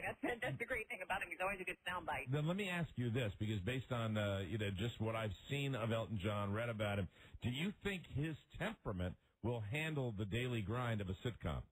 I don't know if it will. It'd be better if it were a reality show, wouldn't it? It's a little bit funny. I'm sure they're going to give him carte blanche of what he wants. Well, I got John on a sitcom is huge. And then tonight we've also got Star Wars on our show. So all Star Wars fans out there, we have got the only preview.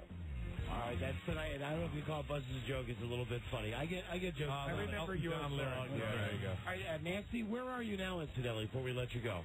I'm finally back in New York after having been in Boston. Gotcha. So it's like a FedEx package. They just ship me around wherever they want. All right. Please be watching tonight here in D.C. on NBC4 at 7:30 around the country. Check your local listings for Access Hollywood with Nancy O'Dell and Billy Bush. Nancy, we will talk to you tomorrow. Okay, until then, I hope you have been well. Don't forget, we're always watching you on TV. I won't forget. I feel Big Brother right now. Bye-bye. All right, bye, baby. See, I don't even... all right, you're going to make me laugh if you figure out a different way to do it every day. That's my challenge. You calling her baby or sweetheart or honey? I'm challenging you only for 4 shows. Take it. So if you can do it through Wednesday of next week, it will amuse me greatly. I will actually look forward to this segment more than I already do, and I already do a lot. I know it's the thing you like the best when I throw in just the obligatory, and then, all right, thank you, baby. It's gone from honey to baby. What will it be tomorrow? Thank you, sweetie. Yes, calls here. Thank you, Nancy O'Dell. Phone scan, 877-365-3636. What do you think of this kid? Yeah, we're doing the calls right now. Yeah. All right, talk to her for 5 minutes. Talk to you for what seems like an hour. Hello, Don and Mike show. Hello. Hey, was listening to Uncle Buzzy's news rant yesterday, and just have to say, Buzz, you were speaking for all of us. Oh, thank you. Well, I think there are 3 million or so that he's probably not speaking of. Yeah, well, I guess speaking for 48% of us anyhow, and I wondered if there was a place I could get a transcript of that or a tape or something, because I was trying to recreate it for my friends to express how we feel. $1,000. Phrase it the same way Buzz did. Listen, let me give you the website. Do you have a pencil? Yes, I do. All right, it's www. Yes. Dot. SCA, one word, SCA. FCA? No. S as in stupid. SCA. Okay. Yes. TLOV. Yes. ERS.com. Yes. Can you read that back to us? I'll be dialing it in directly. Okay. Thank you. Thank you very much. Bye-bye. They somehow seemed less than satisfied. And yesterday, Buzz got it all out of his system. And for those of us that were on that side, it was fun to listen to. Sure was. Oh, and, with Buzz's news and everything, I should remember to tell you that I didn't remember to tell you that DonnaMikeWebsite.com will be up very soon. And one of the things that we'll have is an updated show log every day that includes the stories that Buzz had on the news. Very good. And our idiotic comments. Hello, Don and Mike show. I've seen the test run of this. It's like a transcript of the show. It won't be checked for spelling, will it? Hello, Don and Mike show. Hey, Don and Mike. Hi there. I just wanted to say I could not believe Alan Thicke was that interesting. Yeah. Hey, I will I'll throw a compliment out here. I think Alan Thicke was interesting because Rob Spiewak made him interesting with all that trivia. And then Alan Thicke, I think in circumstances like that, the person that has that TV history, they either play along or they don't. Alan Thicke went beyond playing along. He loved every minute of it, and that's why that was fun. It rocked. That's all. Darling, you're so correct, and who am I to dispute you? Let me just say, with the talented people that are surrounding me on this show, we could interview a piece of dog poo. And we did that once, didn't we? Well, I think we did it a couple of hours ago. Hey, I stand by that interview. Didn't we have Todd Hughes on the show 2 hours ago? Yeah, you know what? If you can interview management from the radio station and make that fun, you can do anybody. On a speakerphone. Hello, Don and Mike show. Don and Mike, got a question for you, Mike, about your restaurant. Yes, sir. Hank, look around. Please. Oh, my God. Hey, send it over to Buzz. Send it over to Buzzy. Not working, hang on with that guy. No, it's not. Phone scan. Don and Mike show. Hello. Hello there. Don and Mike. Yeah, going. You're on the air. Hello. Yeah, I was wondering if you saw the new Godfather.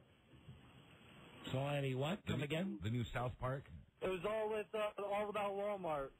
The new South... No, I was actually out last night. I didn't get to see it. I was out buying a new cell phone to sound better than you. I'm not really into the South Park. I like those guys, and I still think Team America is maybe the funniest movie I've seen all year. I don't like the animation in South Park, but I love the dialogue. Hello, Don and Mike show.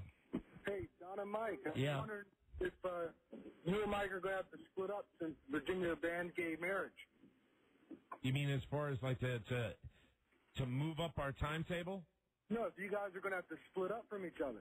Or you're going to get separate shows? Well, no, we're not going to split up from each other. I just won't get Don's benefits. Just because they can't be legally married doesn't mean they can't still be close. And Don and I have already made arrangements. We have our for arrangements. Various family members to receive our assets in the case of one of us perishing. Okay, I just want to let you guys know I was concerned. I appreciate that. You know, I know so many Americans are. We'll continue the good fight. Those of us that are living the dual lives, living the lie, we thank you, sir. Oh, don't forget to vote. Good day to you, sir. All right, bye. We just raised our fists in the air. Yeah. Hello, Don and Mike. Right on. Hello, Domingo. Hello, you're on the air. Hello. Yes, Domingo. Yes, hello. How have you been? Hey, sir, the position's been taken. Hello there, Don and Mike show. Hello. It's a new line. It's a new call. It's a new chance for a new start. It's a whole new day. You're on the air. Good day, sir. Yes, hi. Hi, I was wondering if you have any downloads on the Don and Mike website.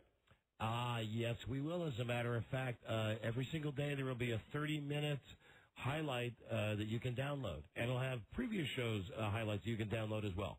How about getting a copy of Julia? How about getting a copy of, you mean Rob's daughter? The hello. Oh, the hello stage. The hello. What a relief. I thought we had to push the pedophile button. No, I don't think so. The hello. Yeah. No, he wants a copy of the hello so he can make his own Don and Mike show in his basement. Thanks for calling, Rupert. Hey, Don and Mike, how you doing? Hello, Don and Mike show. Hey, I want to just say how you doing, and thanks for the Alan Thicke prize pack.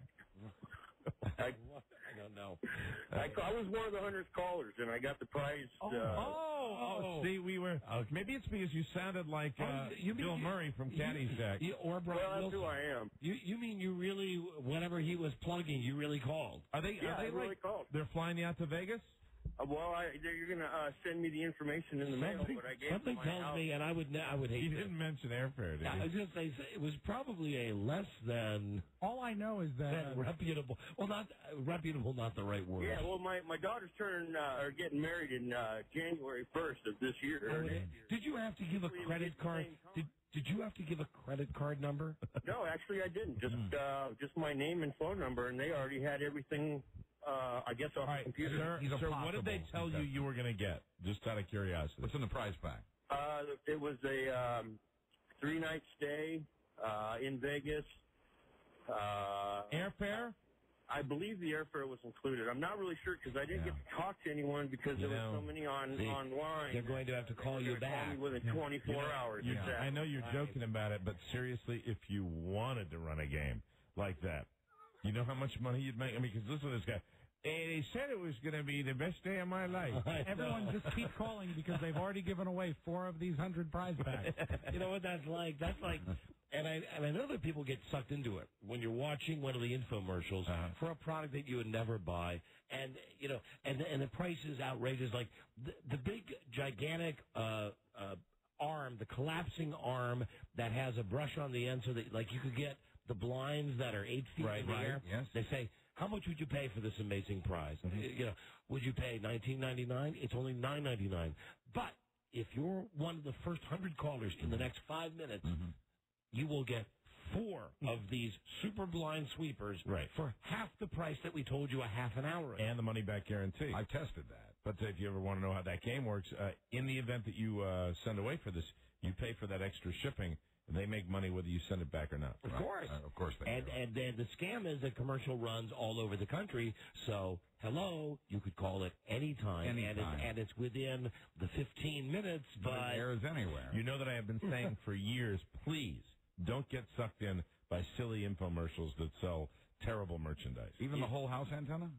You know what I got stuck on last night? And I'm really ashamed of this. I think it was QVC. The Jetstream oven? No. It was Had it. I know, Dave Dornbush. It was and the food saver. It was NFL shop, and it's all the crap that even I don't like the awful gaudy towels. You know what I mean? You wouldn't shower. You wouldn't towel off with a Packer towel. Hey, I got news for you. The Packer towel that my brother gave me for Christmas, and it's not already. And it's not a God. He has one already. It's not a towel. It's more like a throw rug. And it's made out of the same material that like velvet paintings of Elvis are made out of. Oh, okay. That's not a real towel. It's one of those things that you see, you just want to puke on it. That's why you need the Packer bath set. All I know is point A being, my brother's already given me the area throw rug blanket thing, and I use it with my dogs. But I was watching this on QVC, and it's all junk, and I'll never buy it. But I could not tear myself away from it. Just because it's merchandise you care about. And Alan Thicke wrote the theme. For the NFL shop. What, the QVC? Yeah. You know what's great is if you're drinking and watching QVC, call in and try to get on the air to say how great the product is. Have you ever succeeded? I've never gotten through. I've gotten to the third tier, but someday. Hello. I love it. Don and Mike show. And QVC is one retarded channel, man. I mean, I don't spend enough time with it to really go in depth, but they've got all this stuff where I was watching with this NFL thing. Now, don't forget, if you're a satisfied customer, you've already bought this, call on this line to tell us how great this is. Don't you have to, join up to participate? It's not like you can simply call in, right? I mean, don't you have to go through a pretty elaborate process? I think so. To buy it, you just have to give your credit card number, but then you're on file. Then you're in. Hello, Don and Mike. Hello. Phone scan. Quality, value, and whatever sees. Hello. Crap.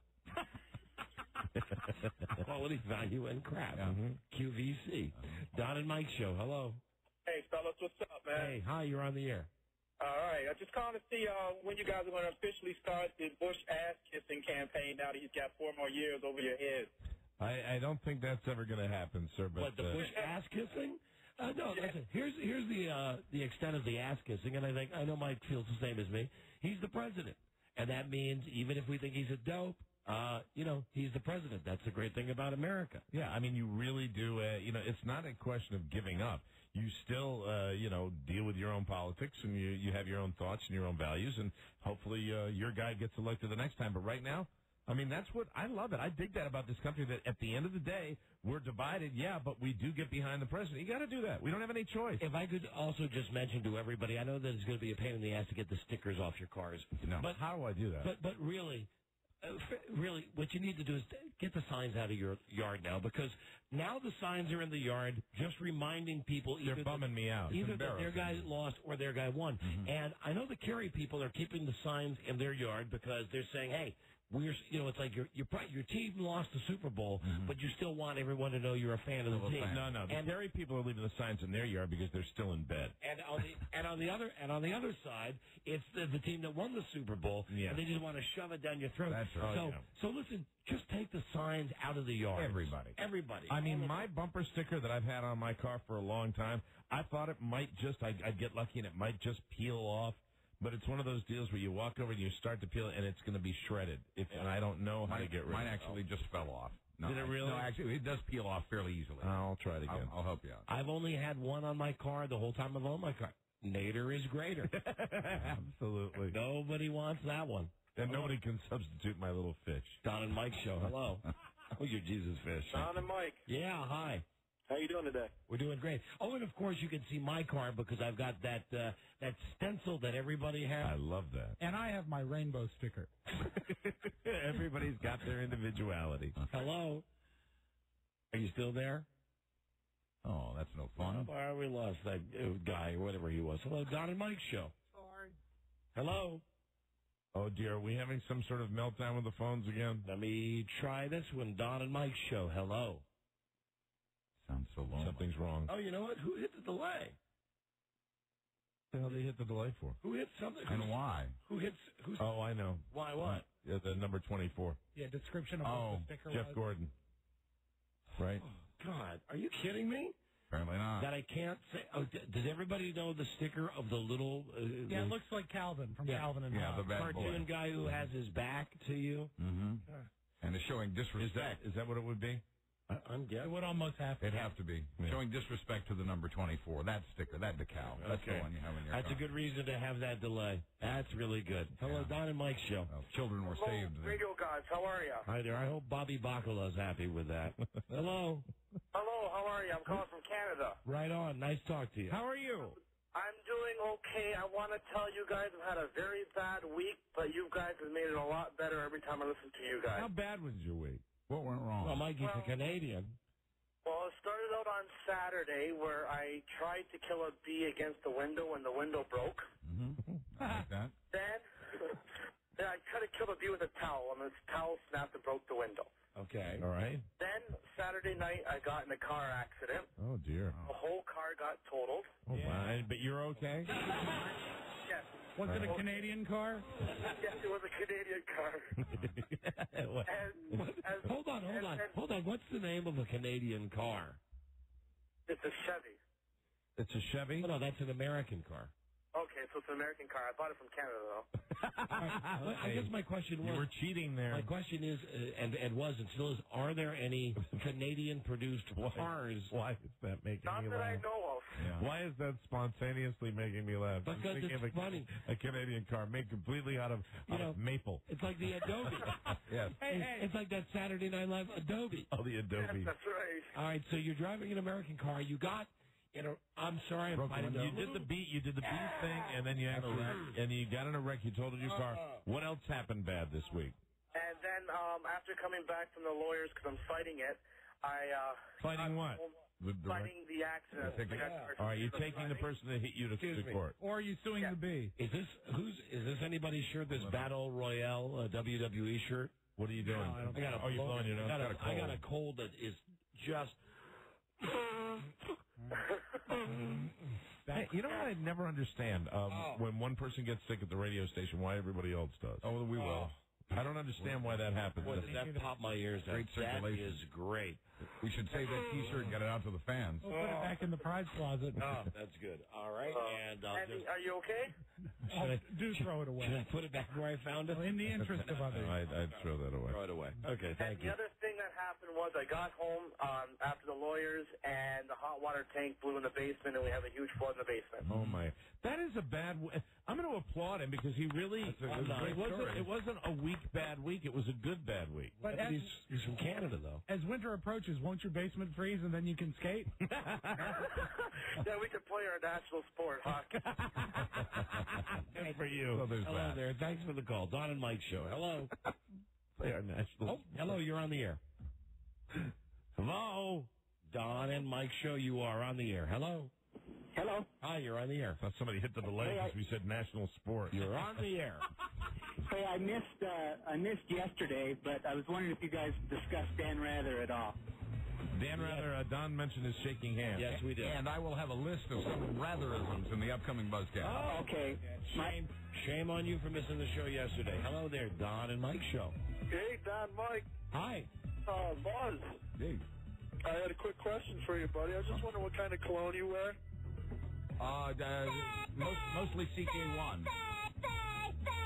The reason I ask is every time they talk, I get this aroma coming out of the speakers. All these ladies running like cubicle. Just let this guy be heard, because that's funny. That's me. What did he say? What did you say, sir?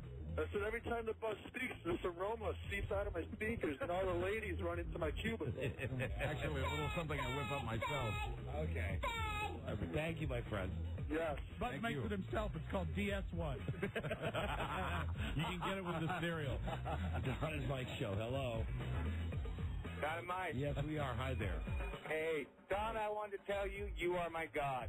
You know, everybody calls in and talks about Mike and everything, but Don, you say what you mean. Right. And you said... Shut up. Hello, Don and Mike show. Loves Hello you there. for that. Hello. Don? Yes, we are. Hi. Hi, this is one thing for Mike. On the bumper sticker, Yeah. a hair dryer. Use the hair dryer. All right. Go right off. All right, thank you. Okay. Hello. Thank you. I'm so happy to take it off my car. Don and Mike show. Hello. Don and Mike, how's it going? Okay. Hey, I was wondering how you could do that to us out here in Sacramento. Make yourself the Wait, slow down. Right. Start over, please. First, let me tell you, welcome to the show. You're the last person on the phone scan. Yeah, take a deep breath. So you won a prize. You won the WWE Survivor Series prize pack, in-demand pay-per-view November 14th in your home. You're welcome. Sponsored by Comcast and Cox Cable. Now, what can we do for you? I just wanted to know how you could do that to us out here in Sacramento. What? Heartbreak. What did we do? What went heartbreak? When you made yourself the national radio show of the Dallas Mavericks. Here would be the answer to that. You know those two crazy brothers that own the Sacramento Kings? Oh, yeah, the Maloof. We've only been on in Sacramento for 10 years with #1 ratings. You know how many times those guys have ever contacted us? 0. Let me count. 0. Do you know how many times since the first time we had him on the show, and I'm not kidding, Crazy Mark Cuban has called us and called Beth Ann? I'm not exaggerating. 100 times. Right. The dude totally loves our show. That's nice. And really, why not? He wants to put, well, I didn't mean it like that, Good but taste. he wants to put the Dallas Mavericks on a national platform. Yeah, we're just, this is all cruising towards our eventual high-definition network television show. And keep in mind, we're on at midnight in Dallas. Yeah. Right. We're on at freaking midnight. You know, really, if we were ever to do TV again, it certainly shouldn't be high-definition TV. It should be very dark. It should be very low def. LD. Moody. Don and Mike presented Low definition. 100 lines of resolution. Presented in LD. With you and me looking like Sybil Shepherd on the last episodes of Moonlighting. Well, beyond that, it would look like Space Invaders. No. Yeah, I'm thinking, or Star Trek. When they used to, Star Trek was a big one. They would have an old, excuse me, I'm sick as hell. They had an old broad like Jane Wyman on. Yeah. And they would put the Vaseline around the edge. Yeah, exactly. And they did the same thing to Sybil Shepherd. So listen, have your guys call us, your Sacramento guys, and we'll be glad to support the Kings. They'll never call. What, the brothers? No. Whoever's in Sacramento won't call because they're too happy complaining about the fact they're miserable. You lost again. Well, listen, anyway. You want a prize? All right, thanks, guys. All right, dude. You're welcome. That it? Yeah, that's it. Yeah, so the negative energy's gone. He has nothing else. That's right. Hello, Sacramento. He's a Sacramentan. Hello, 916. You wanted to complain, and that's all you wanted to do. Right? That's all I wanted to do. That's all you want to do. Good and then job. you got a prize, but that kind of threw you for a loop, didn't it? Oh, yeah. Because it was something positive that you got out of the show, and you don't know how to handle it. Bittersweet. It's bittersweet. It always is in Sacramento. But you like the bitter better than the sweet, don't you? Oh, yeah. Yeah. Oh, hell yeah. Hold on, please. Hell yeah. Hold on. All right. I'll send you a sugar-coated turd in the mail. Send me the videotape of the next mass murder that happens in your town. Hold on, please. When's the last time they had a mass murder in Sacramento? That's what they always have murders around there. What time is it, Buzz?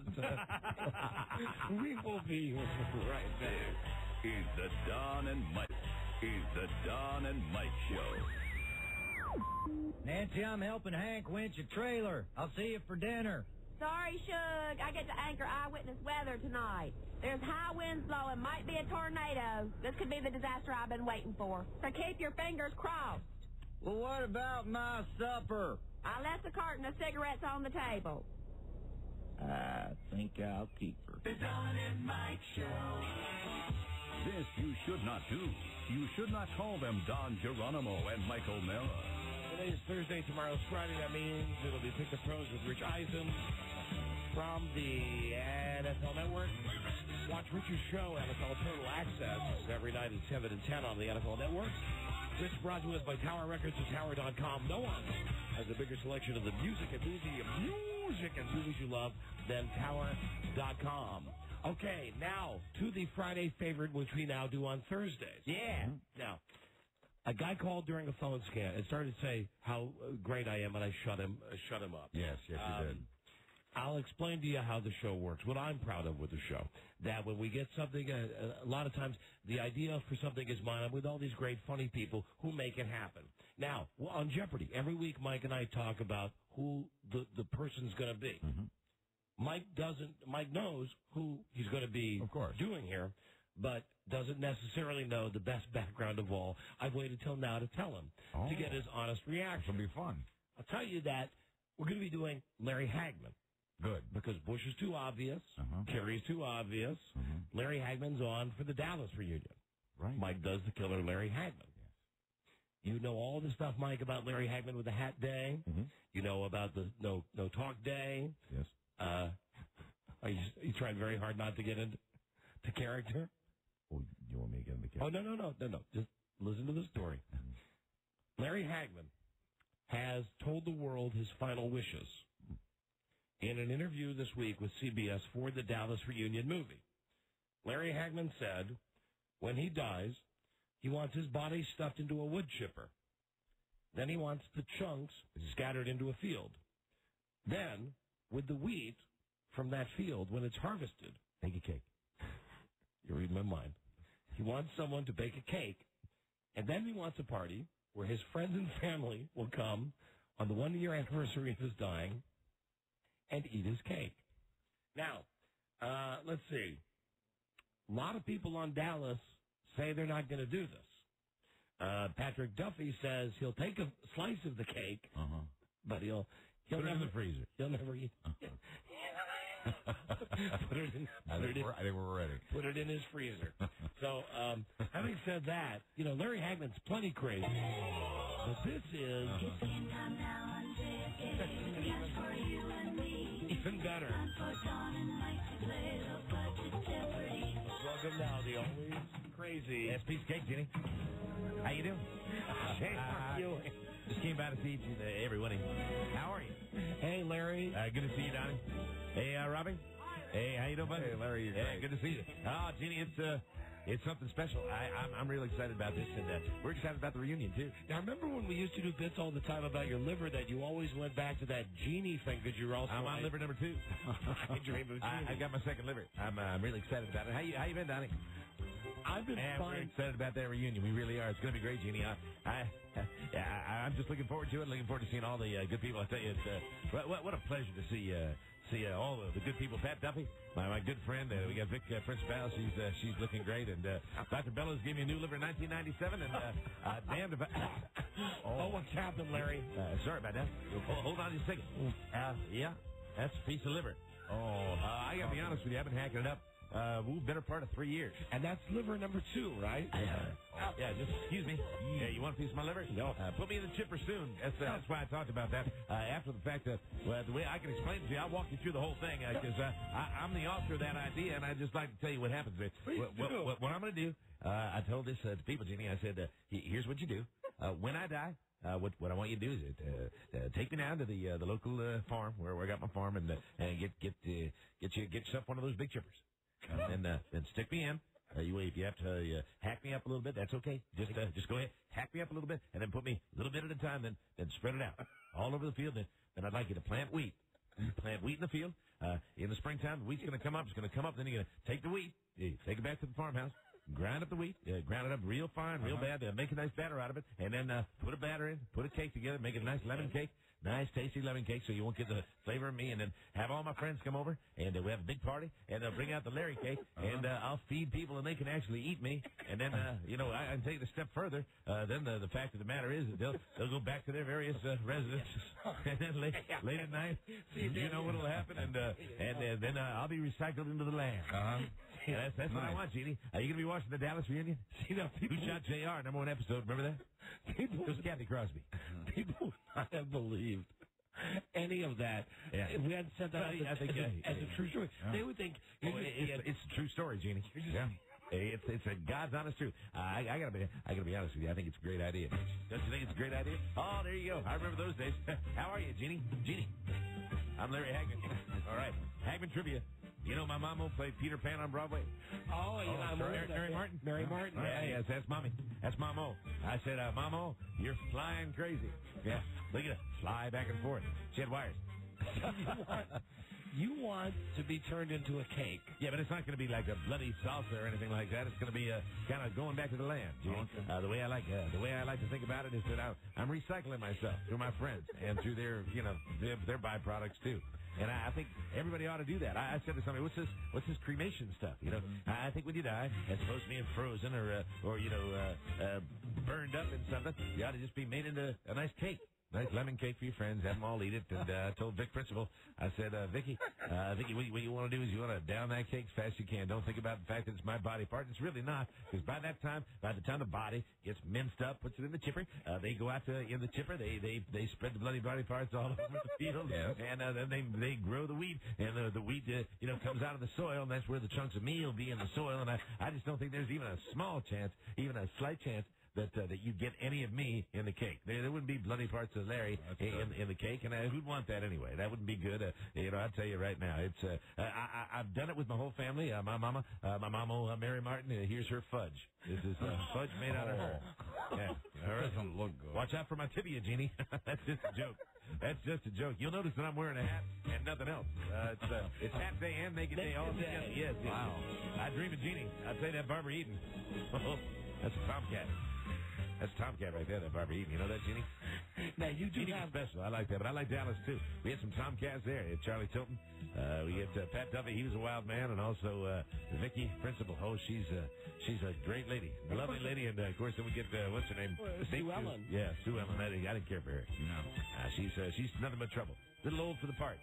Said that one day she was in my kitchen for the rest of the series. Now, true or false, Larry? True or false? I'll do it. Then I'll say true. You got a question. You had a thing with Barbara Bell Geddes. Barbara Bell Geddes. That's right.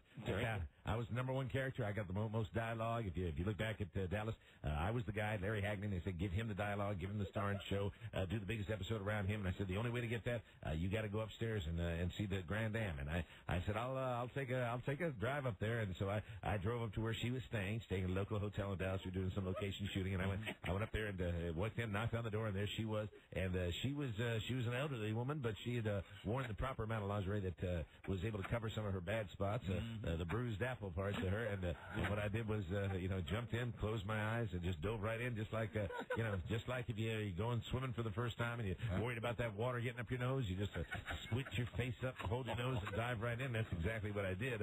I tell you, I got a slice of Barbara Bell Geddes bread pudding right here, if you'd like that. This is good stuff.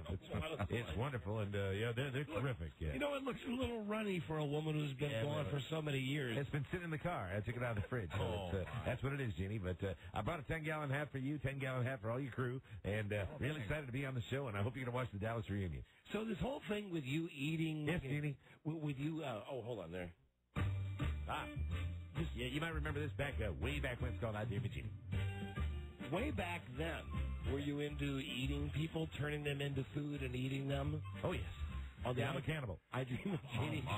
People don't realize that about me, that I've been a cannibal for most of my life. As a matter of fact, not anything where I'd really kill somebody and just chop them up to eat them, but as far as if they are dead and I've come across them, I wouldn't mind putting them in a chipper and turning them into a wheat field and then making cake. I like carbohydrates. All right? Would you like to have a Ken Kirchhoff cupcake? It's basically... Was that Cliff Barnes? Yes, Cliff Barnes. Ken Kirchhoff? That's wonderful. Yeah. You remember Cliff Barnes? I do. Yeah, Cliff Barnes on the show. Which show do you like better, Dallas or Jeannie? Oh, I love Dallas. Yeah, Dallas is a good show. Popular show. There we go. We're all going to be getting back together. We're a little long in the tooth. I got my second liver. But I think it's going to be... another piece. Happening again? I'd say it won't be long. I'm going to be in that chipper. I'm going to be in that wheat field. You're going to make the cake. And I tell you, Pat Duffy, try to talk him into eating the cake. So he's going to put it back in the fridge. And I say, no, I'd like to eat the cake. I really would. Yeah. All right, hold on a second. Yes? I just... Barbara Bell Geddes. Barbara Bell Geddes, lovely lady. She's not dead. She's still alive. How can we have her bread pudding if she's still alive? She's 82 and retired. She's 82. God bless. She's not in the best of health, but she's alive. Bless her. I tell you, years ago we had some fun, and I guess I could probably revisit that. I could probably break me off a piece of that, go back and visit again. Sorry, I guess that wasn't her bread pudding. We've lost Dr. Bellows from Jeannie, but I've got a Hayden Rourke mince meat pie. Like a Hayden Rourke mince meat pie that I have right here. It's Hayden Rourke is Dr. Bellows. For those of you that really don't even remember I Dream of Jeannie, that's about as obscure a reference, and we probably even shouldn't be laughing at it ourselves. But here's another great Larry Hagman true story. That is a true story. Why don't you share it with your listeners, huh, Donnie? Larry has tried everything, Larry Hagman, and yes, I have. He tripped with David. Here's a bottle of champagne for you. trip to David Crosby once and said that LSD took the fear of death away from him. Yes, as a matter of fact, I used to obsess on the fact that I'd be in that wheat field sooner than later. And when I dropped acid, actually, I thought I was at one point an entire navel orange. Wow.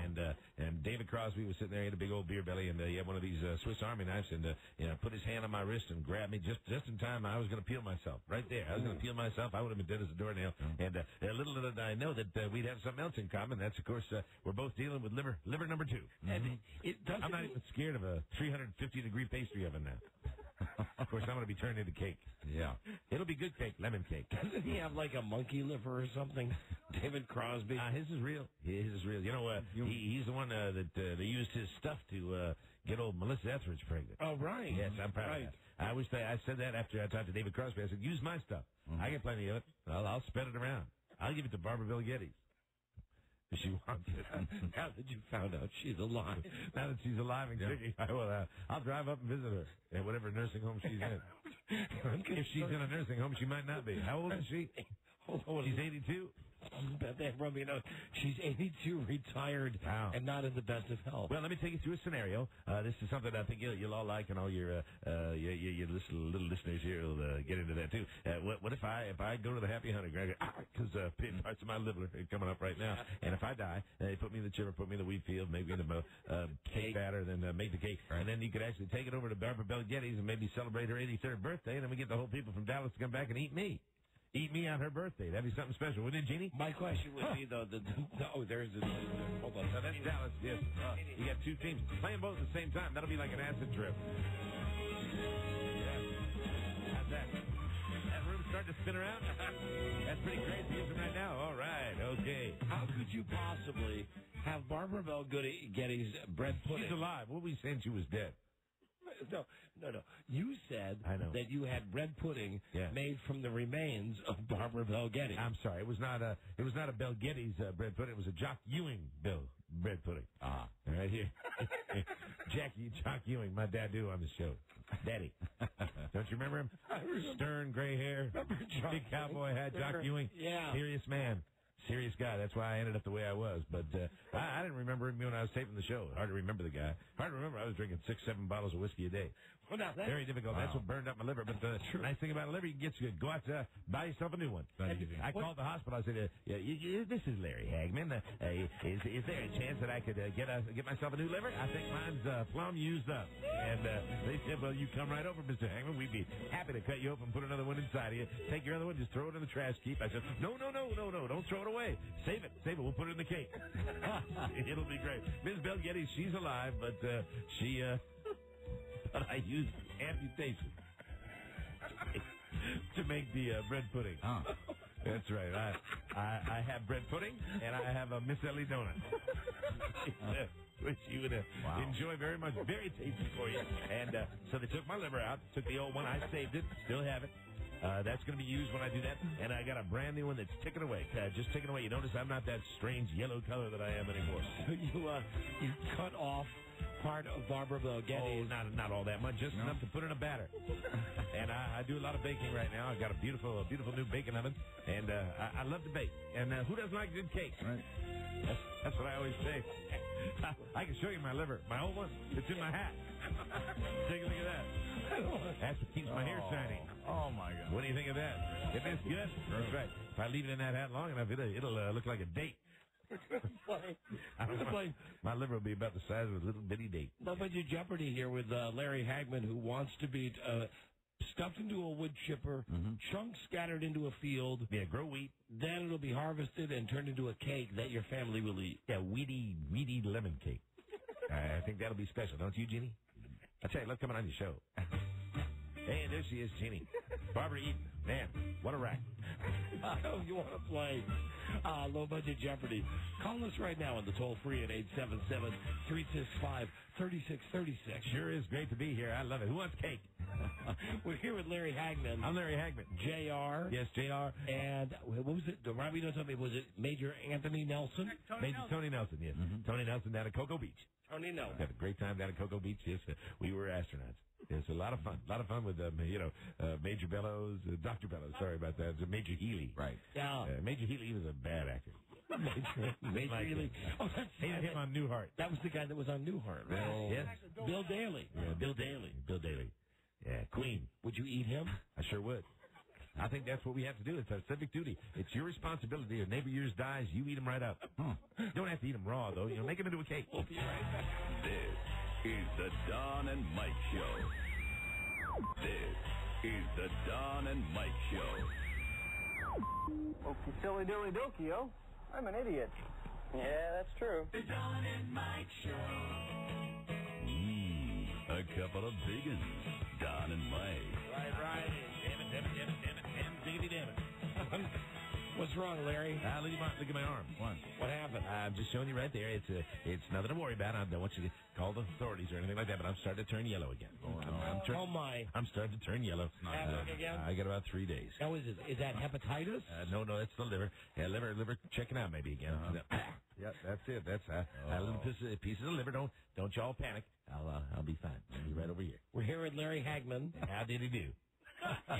And we're going to play Low Budget Jeopardy now. I'm looking forward to this. All set to go. We're really excited about the play. You want me to play the game right now? Yes, please. I'm craving a drink. All right. This is Low Budget Jeopardy. Now in the studio is our first challenger. This is a steel worker. Hey, I say touche to that. Steel worker from Rochester, New York. Let's say hi to Mike Smith. Let's see if he's on this line right here. Hello, Mike.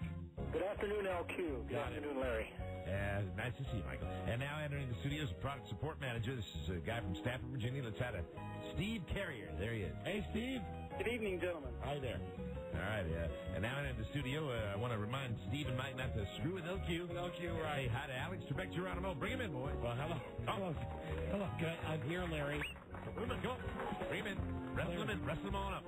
I'm here. Oh, there you are. And I want to tell you something. I got double vision.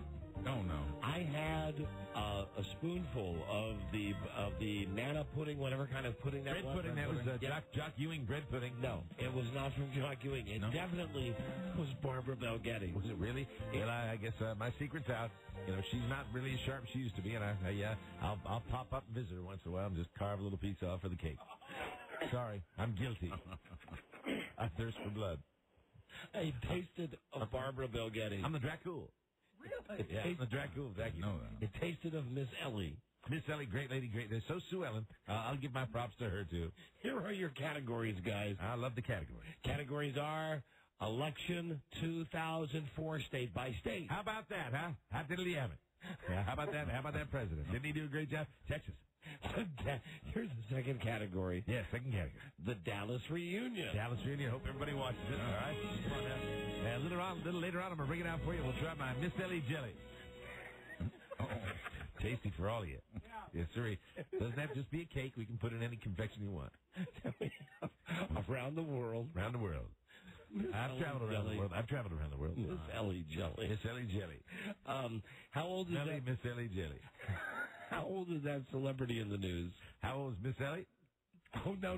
This is a category. Okie dokie. How old is that celebrity in the news? And oh, damn, that's a nice category. NFL starting quarterbacks week 9. NFL starting quarterbacks. Love the NFL. Love the fact the president got reelected. So here we go one more time. Salute. I tip my 10 gallon to him. See, categories are election 2004 state by state, the Dallas Reunion around the world. How old is that celebrity? NFL starting quarterbacks. What? I'm having trouble breathing. Mike in Rochester on WHCK. We'll start with you. Thank you, sir. Why don't we go with election 2004 state by state for $1? All right, beautiful. For one. Oh, this is so easy. He won Ohio. Who is George Bush? Yeah, we all know that. Salute to the old Ohio State. Yes, sir, the Buckeyes. That's good news. Good news for us in the country, and everybody should be happy. What do you think? Election 2004 state by state for 2. Thank you, Mike. Thanks for moving forward. I was just reflecting on the election. He took the state of Oregon. Oregon. Who is George Bush? No. We're going to give Stevie over here a chance to steal. Steve, go ahead. Who is John Kerry? Right. $2, Oregon out there with all the loggers. I can tell you a story about it all. Yes, go ahead. Move right ahead, boys. Yes. Election 2004 state by state for 3. All right. He took West Virginia. Who is George Bush? Right. $3 for you, Stevie. I need you to do me a favor, if you don't mind. Just go ahead and make yourself another selection. Around the world for 1. You know, before we get to that category, Larry, you seem to be a little hung up on the election. You a big George Bush supporter? I surely am. I salute that man. What a great man he is. Yes, sir. He's big for oil and business and all my business interests down in Texas, even though I don't have them. Kind of playing my character, J.R. Ewing. J.R. would have loved the current president. I tell you. So would Jock Ewing and Miss Ellie. Real happy like that. Miss Ellie's smelly jelly. Yeah, smelly jelly. I got something for you. What's that? I got a Rodney Dangerfield cruller for you. Right here. Yeah, we made Rodney into 3 dozen crullers. Wow. And nobody could be happier about it. So have a little bite of Mr. Caddyshack. What do you think about that, huh? You get some respect after you eat this cruller. I get no respect if I don't eat my donuts. Okay. It's around the world. That's what you want, all right? Around the world, Steve's in control. Yes, around the world. Yeah. In the calendar year 2002, this is the most recent information you can get about world facts. In calendar year 2002, this country had the most executions. What is, or where is China? Give it to him. Correct. Man, Steve, you got your thinking cap on, thinking about the international world around you. And they killed 1,067 people there. Wow. 67, that's just a stroke of luck, guys. That's a nasty Around stuff. the world for 2. All right, very good. In calendar year 2002, this country had the highest prison population. Where is the United States? It's right here, my friend. $2 for Steve. He's running the table. At the 1,900,000 of us. That's a lot of people behind bars. Wow. I wish Kathy Crosby was back there. She shot me. Lock her up. That's the way I say about it. And we'll talk about that and all the other things on the Fabulous Dallas Reunion. Around the world for 3, gentlemen. Hope you tune in. And now try a crispy, sweet Marlon Brando spring roll. That's a Marlon Brando spring roll. That's right. Love that Dallas theme. That comes in loud. That's a Marlon Brando spring roll. Sorry, it came in a little too loud that time. Charlene Tilton Nut Brittle. Well, she's alive. In 2002, this country had the highest reported number of stolen cars. Where is the United States?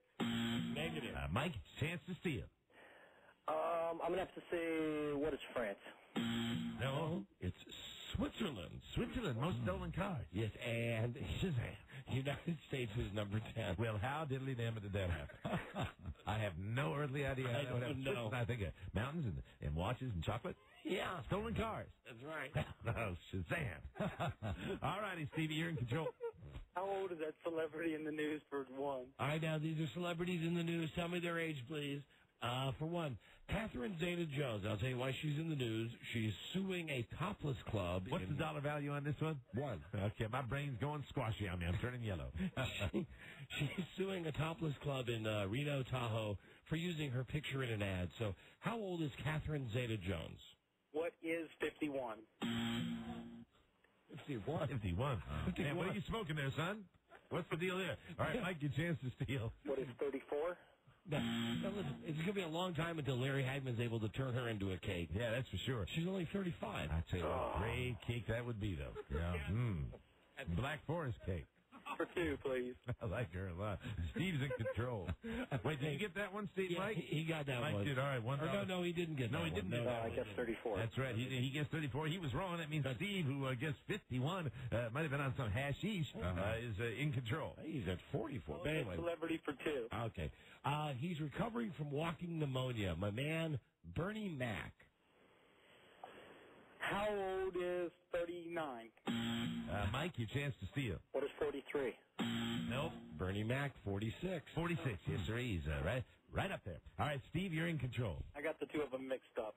How old is that celebrity for 3? Of course you did. She's hospitalized for the flu, Lindsay Lohan. What is 18? Nope. Mike, your chance to steal. Buzzer got you. What is 17? Nope, she is 18. Oh. Just the buzzer got the other guy. Who's in control? Who's in control here, please? I'm sorry. I wasn't paying attention over here. I was just checking one of my recipes. Steve. Checking a recipe for John Ritter fritters. Ritter fritters. Want a Ritter fritter? That's good. That's tasty.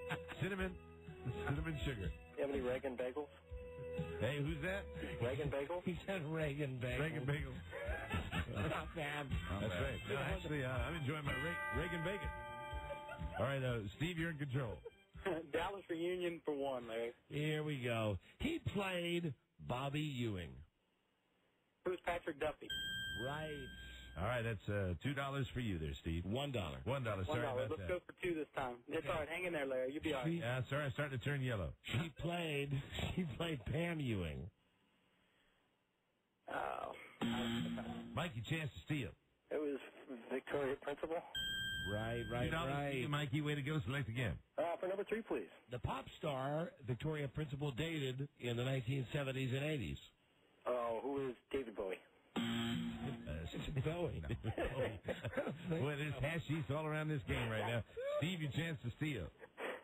Who's David Lee Roth? No. David Lee Roth. Both these boys are sharing the same pipe. No. Let them keep guessing. It's Andy Gibb. Keep guessing. I'm going to have an aneurysm. Andy Gibb, everybody. Andy Gibb. All right. Yeah, Andy Gibb. And Mike, you're in control. Let's go with NFL starting quarterbacks for 1, please. There you go, because it's the last category on the big board, and here we go. Starting this week for your Cincinnati Bengals. Oh, Curtis Redding. Steve, chance to steal. Otis Redding. Otis Redding. His brother. It's Carson Palmer. You're Carson Daly. Mike, you're in control. Let's go with NFL quarterbacks for 2, please. Starting this week for your Oakland Raiders. Oh, Yulbrenner. Oh. Steve, your chance to steal. Who's Palmer? No. Palmer was the other guy. It's Kerry Collins. Kerry Collins. All right, and Mike, you're in control. Okay, I'll embarrass myself one more time. NFL starting quarterbacks for 3, please. Starting this weekend for your Arizona Cardinals. And that's good chicken. Who's Drew Bledsoe? Steve, chance to steal. Could that one be Palmer? No, that's Josh McCown. And Mike, you're still in control. No, that's it. My goodness gracious, that's the end of the first round. I was eating my fried chicken with that fabulous Otis Redding breading. Man, oh man.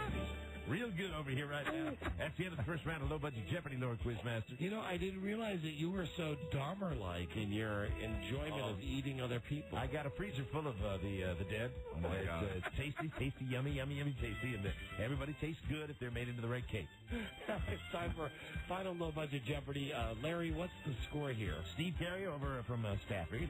He finishes with $9, and we got Mike Smith over from Rochester, New York. He's got $3 there, Lord Quizmaster. All right, guys, here's your category on final Low Budget Jeopardy, and good luck. We physically force you both to bet it all.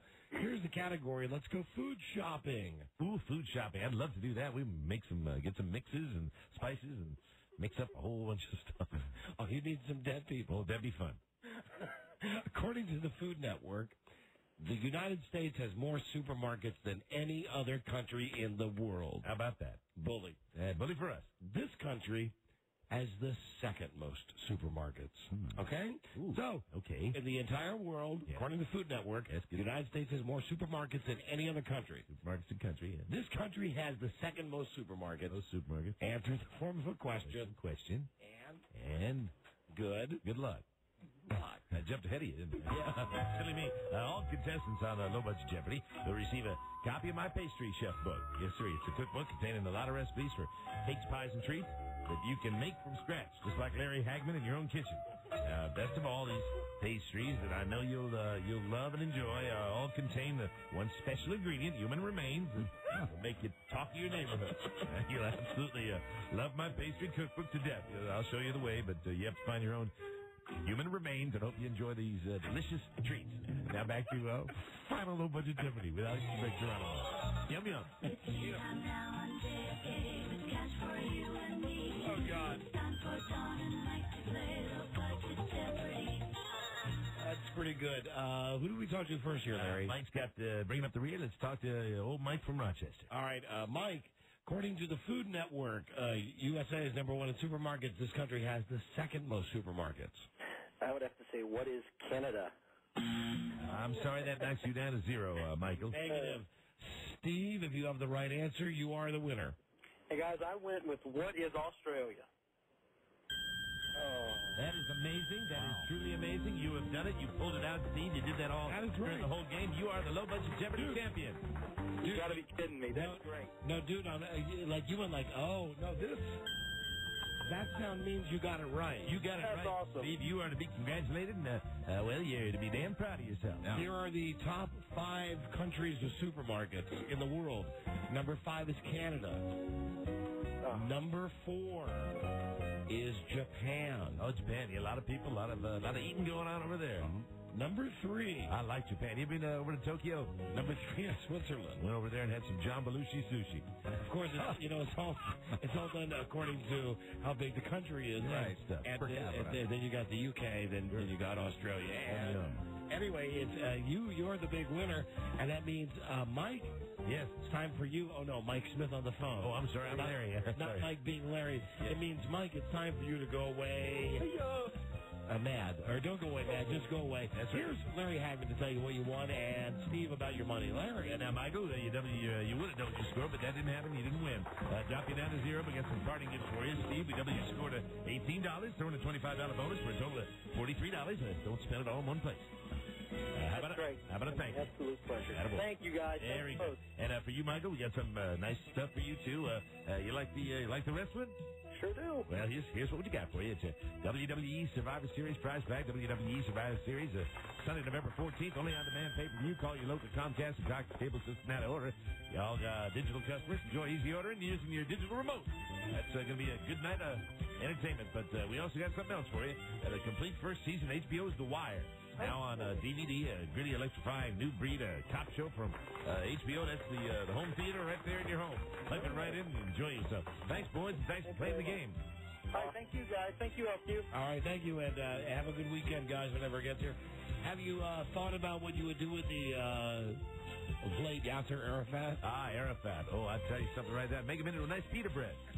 I want to keep that theme of the Middle Eastern thing. Maybe we could dip it in that sauce they all like over there. Yeah. Nice Yasser Arafat pita bread. Be fantastic. We'll just put them into one of those desert fields over there in the Middle East. Sprinkle a little water on it, grow some wheat, make some pita bread. It'll be yummy for you, and maybe you'll make them into some hummus.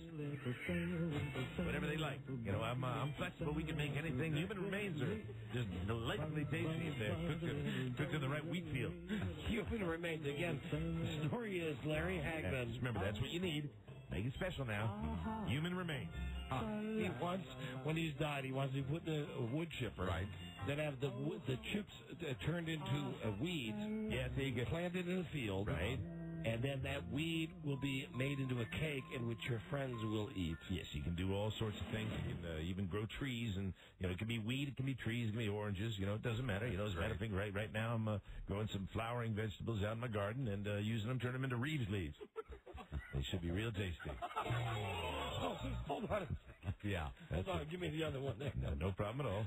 That's too good, Reeves leaves. Reeves leaves. Yes, they're good. Tasty. Here we go. Make a cake. In a world where owning a radio was strictly forbidden, very, very verboten. one man found a way. He's bad news. Good news to his people. Here comes Lefty politics. He made it up. Lefty politics. Okay. No, not today. You got a commie in your newsroom. That's what you got over there. That's for sure. I'm a bushman. Tip my thing going. Reese's Pieces. Buzz? Yes. What is your lead story on your news and comments show tonight? Oh, back to scaring people. It may not be just a cold. Coughs and sneezes bring brain diseases. Ooh. Hey, that's great. I got a cold. Thanks. I'm already retarded. That's nice. You can just lose your brain and I'll lose my liver. And then we'll all eat each other. We'll have a nice dinner. Yeah, good stuff. Well, Larry, stay tuned for news and comments coming up on the Don and Mike Show. Right? That's your Larry Hagman. That was very. Yeah, that was professional. Y'all take care. Bye bye. It's the Don and Mike Show. This is the Don and Mike Show. What's the word from Planet Crackpot? The Don and Mike Show. They'll still be here after they spin the herd. Don Geronimo and Mike O'Mara. Coming to you on Westwood 1, and here we go with station breaks. About Burlington, Vermont, it's AM 960 WEAV and FM 96.7 WXDQ and Wichita, Kansas. KFH 1240 AM 98.7 FM in Las Vegas. KSFM. And, time for one more? Yes. Tampa Bay. WBZZ. And that's the Buzz, and there is our Buzz. A Buzz brought to us by Duramax. world's #1 sexual pleasure performance enhancer. Someone call for a doctor? Doctor developed. It'll help you stop smoking. Clinically tested. It's Veramax. Call 1-888-TRY-VMAX. And now, here's Guy. Hi, Buzz. Hi, Don and Mike. Howdy. Well, I don't want to alarm anybody, but when someone sneezes or coughs near you, they may be spreading more than viruses. Warning, Will Robinson. Where you love scaring us. Danger. The germy mist that fills the air may also carry mental illness, including depression and schizophrenia. No. This new discovery has researchers rethinking the causes of mental illness. A pregnant mother's exposure, for example, to the flu virus, even in the first half of pregnancy, triples the baby's chances of developing schizophrenia. I met a beautiful lady from Chicago. Doctors say that now that they know this, we can cut the number of schizophrenia cases by at least 15%. Wow. And they remind us that before this, the biggest breakthrough in preventing insanity was learning to treat syphilis. The first message is, hey, Rob, this is Robert the Mailman. Mommy, he's got to get so mad when he's coming in next week. He won't be happy. I have to tell you exactly how I got sick, and I know it. It's nothing more than a cold. It's not the flu. I don't think you guys have to flip out. I just got a cold. No, well, always, Buzz. My kid who was home for his fall break from college, right, sick as a dog when he arrived at home, and again, he's just got a cold. Right. At one point over the weekend, we were sitting next to each other on the couch, playing the Xbox, sitting like side by side, sort of, like maybe a foot in between us, right on the couch. We're talking about some play, and I know he didn't do this on purpose. He said, "Dad, you don't realize that when you press that, and then I'm not going to do it now to get my germs all over the place, but he absolutely, don't take this out of context, exploded on my face. Right. And it just got all his germs. I swear to God, I'm wiping off the spit from my face. That's how close my kid was. You knew you had it then, right? No, I didn't. I just said, hey, you slob, stop it. You know, you're spitting all over me. And it's not until he couldn't cover his mouth because he had the controls. Yeah. Two days later, I say to Freda, I can't figure out why I'm not feeling good. I just can't figure it out. Buzz was telling me your wife's got it. Yeah, right? It's all around me. My wife has it. My boss has it. Everybody has it. Oh, dear me. Watch out, it's coming. Meanwhile, Mommy, this juice tastes funny. But I think my mental health is just as screwed up as it was before I got no worse. And mine is, and I'm not even sick yet. Mommy, this juice tastes funny. In Miami, Customs intercepted nearly 100 fruit juice boxes as they arrived from Colombia. Hold on. Rob is a great joke. Then Bart treated me like Kobe Bryant. Oh, yes. God. Yes, he did. That's disturbing. That's bad. Don't talk about my kid. Yeah, that's your kid he's talking about. I know, but Mike, funny's funny. That's dad. So in Miami, they've seized nearly 100 fruit juice boxes as they arrived from Colombia. Officials say that if anyone had consumed it, they would have died. In 1990, a man died of a cocaine overdose after buying what he thought was a Colombian soft drink at a grocery store. Oh, no. Officials say the juice boxes in this case were not headed for a grocery store. And by the way, if anyone had sold them, they would have made well over $1.5 million. This juice gives me, boy, I'll tell you, it's better than Red Bull. This is Rusty Ford for Jolt Cola. I'll tell you, this is great if you really want to pick me up, but only drink half the juice or you'll die. Mike, I love you. I love you, Mike. Well, I guess this had to happen. I know it sounds like Bill Clinton, but it's a guy that we used to work with, Rusty Ford, who sounded like Bill Clinton when Bill Clinton was still in Arkansas. Yes, Rusty would he liked spending his money on Fridays. On Fridays when he just got paid. Well, a lot of telemarketers are finding a way around the mostly effective do not call list. 64 million people have let it be known they don't want to hear about aluminum siding while they're having dinner or watching Fear Factor. 92% of those people say yes, thanks to the list, they are getting fewer calls. You know, Buzz? Yes? Who pissed me off the most the last week, and I finally really had to be rude with them, was the Democratic National Party. Yep. Yeah. I finally had I found it to be that way on the email. About the fifth time that they called, I said to the guy, hey, dude, this is a registered house with 3 voters. and we are voting for Kerry. I've told you this every single time. Mm-hmm. If you don't stop calling, take me off the list. I'm going to vote for the other guy. You think to yourself, maybe if they had put the big check mark next to you, they could have maybe moved on to other households where it would have been the first call? Amen. Well, that's what I wonder about. It might work to ask, it might not. You see, phone calls from charities and political groups are still allowed under the new law, and a charity watchdog group says some telemarketers are exploiting these exceptions. Quoting a watchdog spokesman, we've noticed that none of these professional telemarketing firms have had any significant layoffs, and that doesn't make any sense. They now just make the calls for charities and political groups. But in some cases, according to the government, telemarketers will masquerade as a charity just to get you on the line to talk about how they can get you out of debt. The charity watchdog group says we should also look out for fundraising calls from groups claiming to be police and firefighter organizations. I don't deal with those. And even on a charity I'm call... I'm always polite with those people. I love the gems and jellies. I bought them last week, but... No, I blow them off now. Well, here's the deal. Really? Yeah, I get too many calls from political, cops, police organizations. And I don't think they're legit. I don't think they're legit either. I don't trust them. Even on a charity call, if it's from a telemarketing firm, and you have no way of knowing this except to how slickly the call is pulled off, I guess, but if the call from a charity is from a telemarketing firm and you tell them to remove your name from the list, they have to, or you can press charges. Mm-hmm. So you still have an out. Although I'll tell you, though, that while I did yell at the guy from the Democratic Party, I got burned on this a couple of weeks ago. One day when my wife was at work, and the phone kept ringing, they kept asking for her, and I kept hanging up because it would show up as an 877 number. Right. Yeah, I go, hi, is Freda Source there? No, she's not going to help you. No, we'll call back later. Okay. About 5 times into this, I said to the guy, listen, this is the 5th freaking time you've called my house, and I'm about to lose my mind. Take me off your list immediately. Anyway, it's a credit card company because they were just following up. You know those commercials you see, like where the guy says, right. I never dreamed that I would buy a surfboard and now right. Credit anyway, card fraud.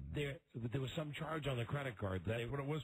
Why didn't they talk to you? Well, because the card was in my wife's name. Right, and they won't. And they never bothered to say you were calling from Visa because they just had that tone. You know, you pick up the hello. So you think they're trying to sell something? Yeah. Freda, right? Sourcey. And you know how those credit card companies, they are relentless. Yeah. When you have a security issue with your credit card, and which is a good thing, they call and they call and they call. I just wish they would have just said, hey, it's about your wife's credit card without this clandestine issue there. No, click. I went through that, too, and found them to be very rude, as a matter of fact. Yeah, I mean, I got the call from security when they were saying, I forgot what it was. I think it was a car, like an expensive car. A very expensive car, and they said, Mr. Romero, recently did you purchase a Mercedes on this credit card? And I said, I don't think so. Yeah, but I'm still not sure. Better check. Look, Phil. Phil? I was trying real hard, but that didn't work out too well. That's fine. Hello, Phil. Only because you've gone out on a whim so many times and bought expensive cars with your credit card. That's the point. That's why nobody laughed. Hello, Phil. Yeah. Yes, Phil. Hi there. Hey, a funny story. I actually volunteered over the weekend with the Democratic National Party out here in California. Yeah. And I must have been yelled at by every other caller with people saying, God damn it, you've called me 5 times today. No more calls. Because you don't have a national, they don't update their database. Because they don't update the database. Exactly. I asked the lady who was running the show there, I said, how do we take their name and number off the database? And she says, we don't do that. Yeah, right. Okay. That's great. So harass your party faithful. Pretty good grassroots movement we had going. Yeah, I mean, it just seemed to me that we didn't get everybody out that should have voted. And but they made a lot. Sent a ton of Mary Beth Cahill. You sent me 1 million emails. And have you seen all I'm sorry, I'm bitter. You know what? I don't like to kick a dog when it's down either. But I'm mad. I'm still mad. Have you seen the Republicans on TV talking about their strategy? That what they did was, and I don't know if this is true or not, they're saying what they did was give the Republicans gave the Democrats a great head fake on the night of the election, that the Republicans were coming out and saying, we are conceding that in the ground battle, meaning door to door, going out and making contact with these alleged new voters, that are going to put them over the top, there's no way we can beat the Democrats. We totally give up on this. That's their field. As it turns out, the Republicans in all of these states have like thousands of peoples. Listen to me like thousands of the people. Thousands of the peoples that they snuck in secretly and went out and did the door-to-door thing. So they're on the shows today, crowing about the fact that this is supposed to be the Democratic stronghold. And look, hey, we went in on the sneak. If you had looked at that election and said there would be that kind of turnout, or literally record turnout, would you have said there was any chance the Democrats had, if they got the vote out with the great turnout, that the Democrats would have lost that election? I would have said no. Not a chance. No way they lose. And as it turns out, great turnout, new voters. A lot of those new voters were Republicans. However, I do want to mention that Rock the Vote, and I got to be sure about this. I'm not sure which one of the popular online services my kids signed up to vote. They ended up screwing him up. That he had the paperwork and everything saying, Bart, you have now registered through Rock the Vote. And we showed up at the polling place, and they said, hey, dude, this is not valid. I'm not exactly sure what was going on. We also now know that although Sean Combs was registered and did vote, a lot of the other spokespeople for Rock the Vote didn't. Weren't registered, didn't vote. Yeah. And obviously a lot of people didn't vote that should have still. Right. Let me get the scoop here from Freda about this. My mistake is I went to a wrestling website and accidentally registered for Vote the Rock. You always do that. I know. Hello. Every election. I know. What's the matter with me? Hey, baby. Yeah, my boo-boo. Which site did Bart go to that screwed him up? Was it Rock the Vote? Yeah, but I think then they send you to vote.org or move on. No. But I know he had that paper. But he had that paper from them that said, "Congratulations, you have now registered to vote." And that's it. Then he just goes home and goes to his polling place, or well, he went to the polling place and they said, "You're not registered, dude. You're not on the list." Unbelievable. He never got the registration card, although he sent it in and he got the acknowledgement email. Yeah, he got the confirmation email from Rock the Vote. But he never got the registration card, so we were always. We didn't feel good about it when he went there anyway. Luckily, we don't live in a swing state, so, we were going to deal with it. So it turns out his vote, was non-existent because of this Rock the Vote thing. And I'm wondering, not to be sour grapes, Bush won, okay. But if they really were going to sign up all of these new tens of thousands of people, and as it turns out the numbers weren't there for the Democrats, I wonder how many people like my kid signed up through Rock the Vote, got a confirmation email saying, okay, you're signed up, and then went, okay, I'm signed up. Pretty strange stuff. When I told them that story, somebody said, well, you should call, it was something like ABC, because they were soliciting people with issues to call in. Right. Yeah, was it ABC, Rob? I think it was, yeah. All right, baby, well, go call ABC then. Well, I don't have Why would you call ABC? Hello, Freda, this is Peter Jennings. They wanted to hear about cases of possible voter fraud and intimidation. Well, then call us. Good publicity for the show. Right. Do that. Yeah, all right. Okay, bye, baby. Bye. Right. Now you do it, Lord Michael. I did the pinky in the Right. The telephone company known as Sprint is working toward putting TV on your cell phone. It's in talks with computer chip maker Qualcomm to build a receiver. Hold on. Tell me, is this like Reggie White speaking, or is this real technology? This is Sprint and that's Qualcomm. Really going to happen. This is not Reggie White. This is Sprint and Qualcomm. They're in it for the money. They're going to make this happen. Sprint talking to Qualcomm about building a receiver for the liquid crystal display that now gives you the dancing Sprint monkey or whatever logo they use. The only hurdle is that we're running out of frequencies to transmit things on, and streaming video might take up too much cell phone space, but they are motivated. They think they've found a way, and they are working on TV for your cell phone. That'll be safe when you're driving in your car. It just makes it safer. Did you get cable, or would you just stuck at 4, 5, 7, and 9? You can get cable, but you can't go far from your house. Imagine if dialing, jams you into the back of somebody in front of you. Imagine what watching TV does. Now you can watch hands-free. Hands-free TV. And you're right about the cable. It literally would be, if you're in your car, you would literally have cable TV because you'd have to have the cable going from your house to the car. Yeah. So you could drive maybe 5 extension cords worth. Yeah, and then of course, if you come up short and you don't have enough cable, not only does your rear bumper fall off, but you knock people down in the crosswalk. Which reminds me of the other thing. So obviously, they'll come up with the technology. They're going to make it happen. They figured it out. Eventually, just like I was talking to somebody about satellite radio, about XM, and they were saying they're coming out with this new the thing that you wear on your head, and your antennas on your head. Yeah, but the thing is, I saw that one.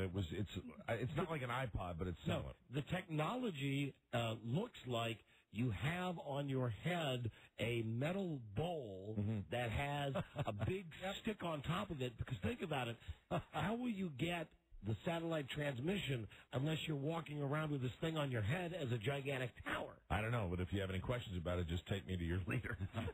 Our listeners are already wearing tinfoil hats. You know, Oakley has come out with an MP3 player built into sunglasses. Really? Yeah. Yeah. And that's the next thing. And my kid, who made me sick. This is the thing. He says, I got the perfect gift for you, Dad, for Christmas. Tell me if you're interested in this. I said, okay, because I love my iPod. I get on the treadmill every day. I love it. He said, shows me a catalog. This is what the cool people have. It is real old, remember the Sony Walkman, but the Walkman for cassettes. Yeah. So it's big and yellow. It's just it's just hollow. What you do is you open up the outside, put your iPod inside. So what you're doing is you're hiding from people the fact that you have an iPod. You don't want to let people know that, forbid the embarrassment that you have an item that is popular with other people. You want to show that you're cool. So what you do is you've got the old thing. You take your high-tech item. You pay $50 for the shell of an old Sony cassette player. And put your iPod inside? And hide it. The most ridiculous thing I've ever heard of. Brilliant. Out of stock. Not ridiculous. Sony. Out of stock. They're so popular. How much you want to bet they're cleaning up a warehouse at Sony? And they say, I find a box of old shells. What do we do with that? And hold on. Following up on Buzz's story, here are people now who have either got the TVs in their phones or seen them. Will. Yes, Don and Mike. Hey, Will. Don, it is a reality. I have a friend who has a Sprint cell phone, and he has signed up for some sort of experimental service, and I have seen it work. It downloads about 3 pictures a second, and it has basically streaming audio, and he has watched TV on his phone. You know what that is? When it says downloading like 3 pictures a second. It's TV that moves in a jerky way. Doesn't that remind everybody of the old picture phone? Yeah. Remember when those first came out? TV will never match that. Or like bad porn. What is this on your picture of Mike? I just took it. Now that's useful technology. Your picture phone. Can I see it? Yes. Yeah. Hey, here's Ken. Hello, Ken. I look really energetic. Ken, hello. Hey, guys. Hi there. Hey, you know that cell phone will receive cable. That's the idea is that they would send it over the bandwidth, and you would pay for cable just like anything else. But there's concern about how much bandwidth is available, so they're looking at other means of transmitting it also. Hey, shut up, Buzz. I'm just happy about the fact TV the thing we look forward to driving home and watching. Yes, I just would love any way to get TV in my car. Are you kidding? That's fantastic. I'd love that. You gotta watch the road. Oh, yeah, Mike, I'm good like that, though. I'm good like that. You mostly watch the road. These are the days of our lives, Crash. You know that your brain, I know we've all heard that thing in Defending Your Life about it with the percentage of your brain that you use. Right. Your brain, you only use 10% of your brain. There's 90% that's not being used. And the 10% that's being used is absolutely overrun with stuff like... Not to mention the stuff that's around your brain, the brain juice. Yeah. Oh, that's right. That's got smarts in it, too. The 10%, though, is constantly being beaten down by the 90%.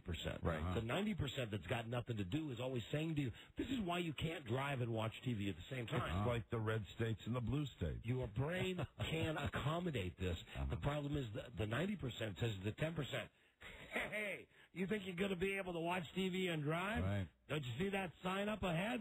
Says it's going to be a left turn. Better watch out for the left turn. But really, the 10% should say to the 90%, hey, screw off and give me a hand here. It really is like the red states and the blue states. The only problem that could possibly happen is if your brain juice leaks out.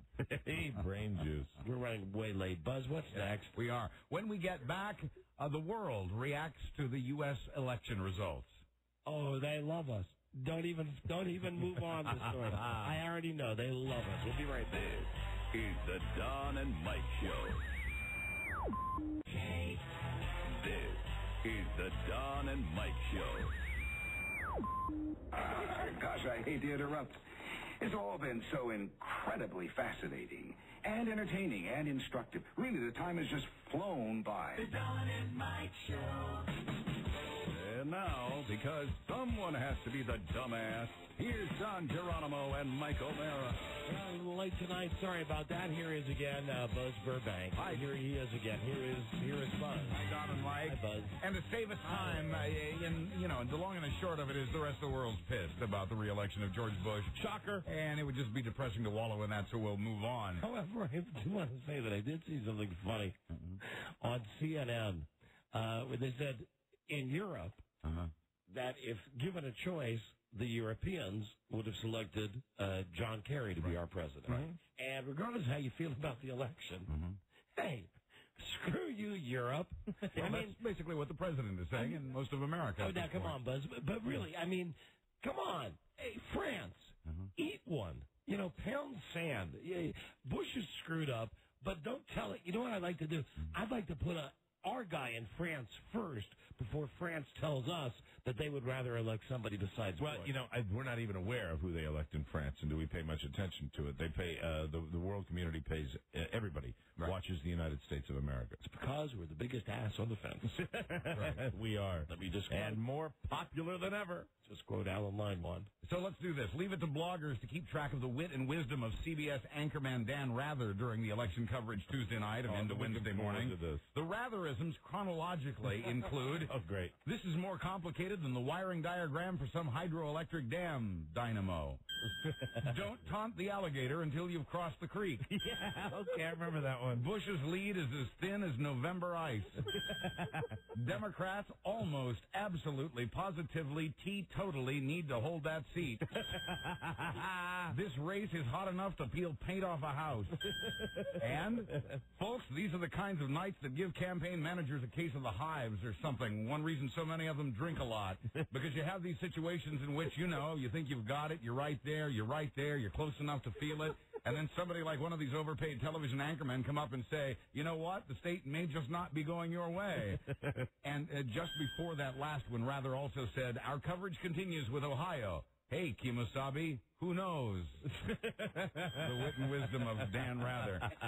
That's great. I will miss Dan Rather when he's not doing it. Hey, Kemosabe, who knows? A contestant on NBC's Blind Date's been arrested on rape and kidnapping charges. Ulrich White of California was picked up Sunday in connection with an attack last fall. Oh. And I have to get this in. An update on the man in Houston whose girlfriend attacked him with a kitchen knife while he slept. He awoke in a pool of blood with 80% of his manhood missing. Right. And her refusing to say where she'd put it. Well, now witnesses tell police that after she threw it out the window of her moving car, it was picked up by a large black dog. Neither the dog nor the organ have been seen since. The woman, a house cleaner from El Salvador, is telling police that she's the victim here, that her common-law husband beat her, but prosecutors say she has no injuries and that there's never been a single complaint about abuse from her before. Caligula. All I know is it could be some good cake for Larry Hagman.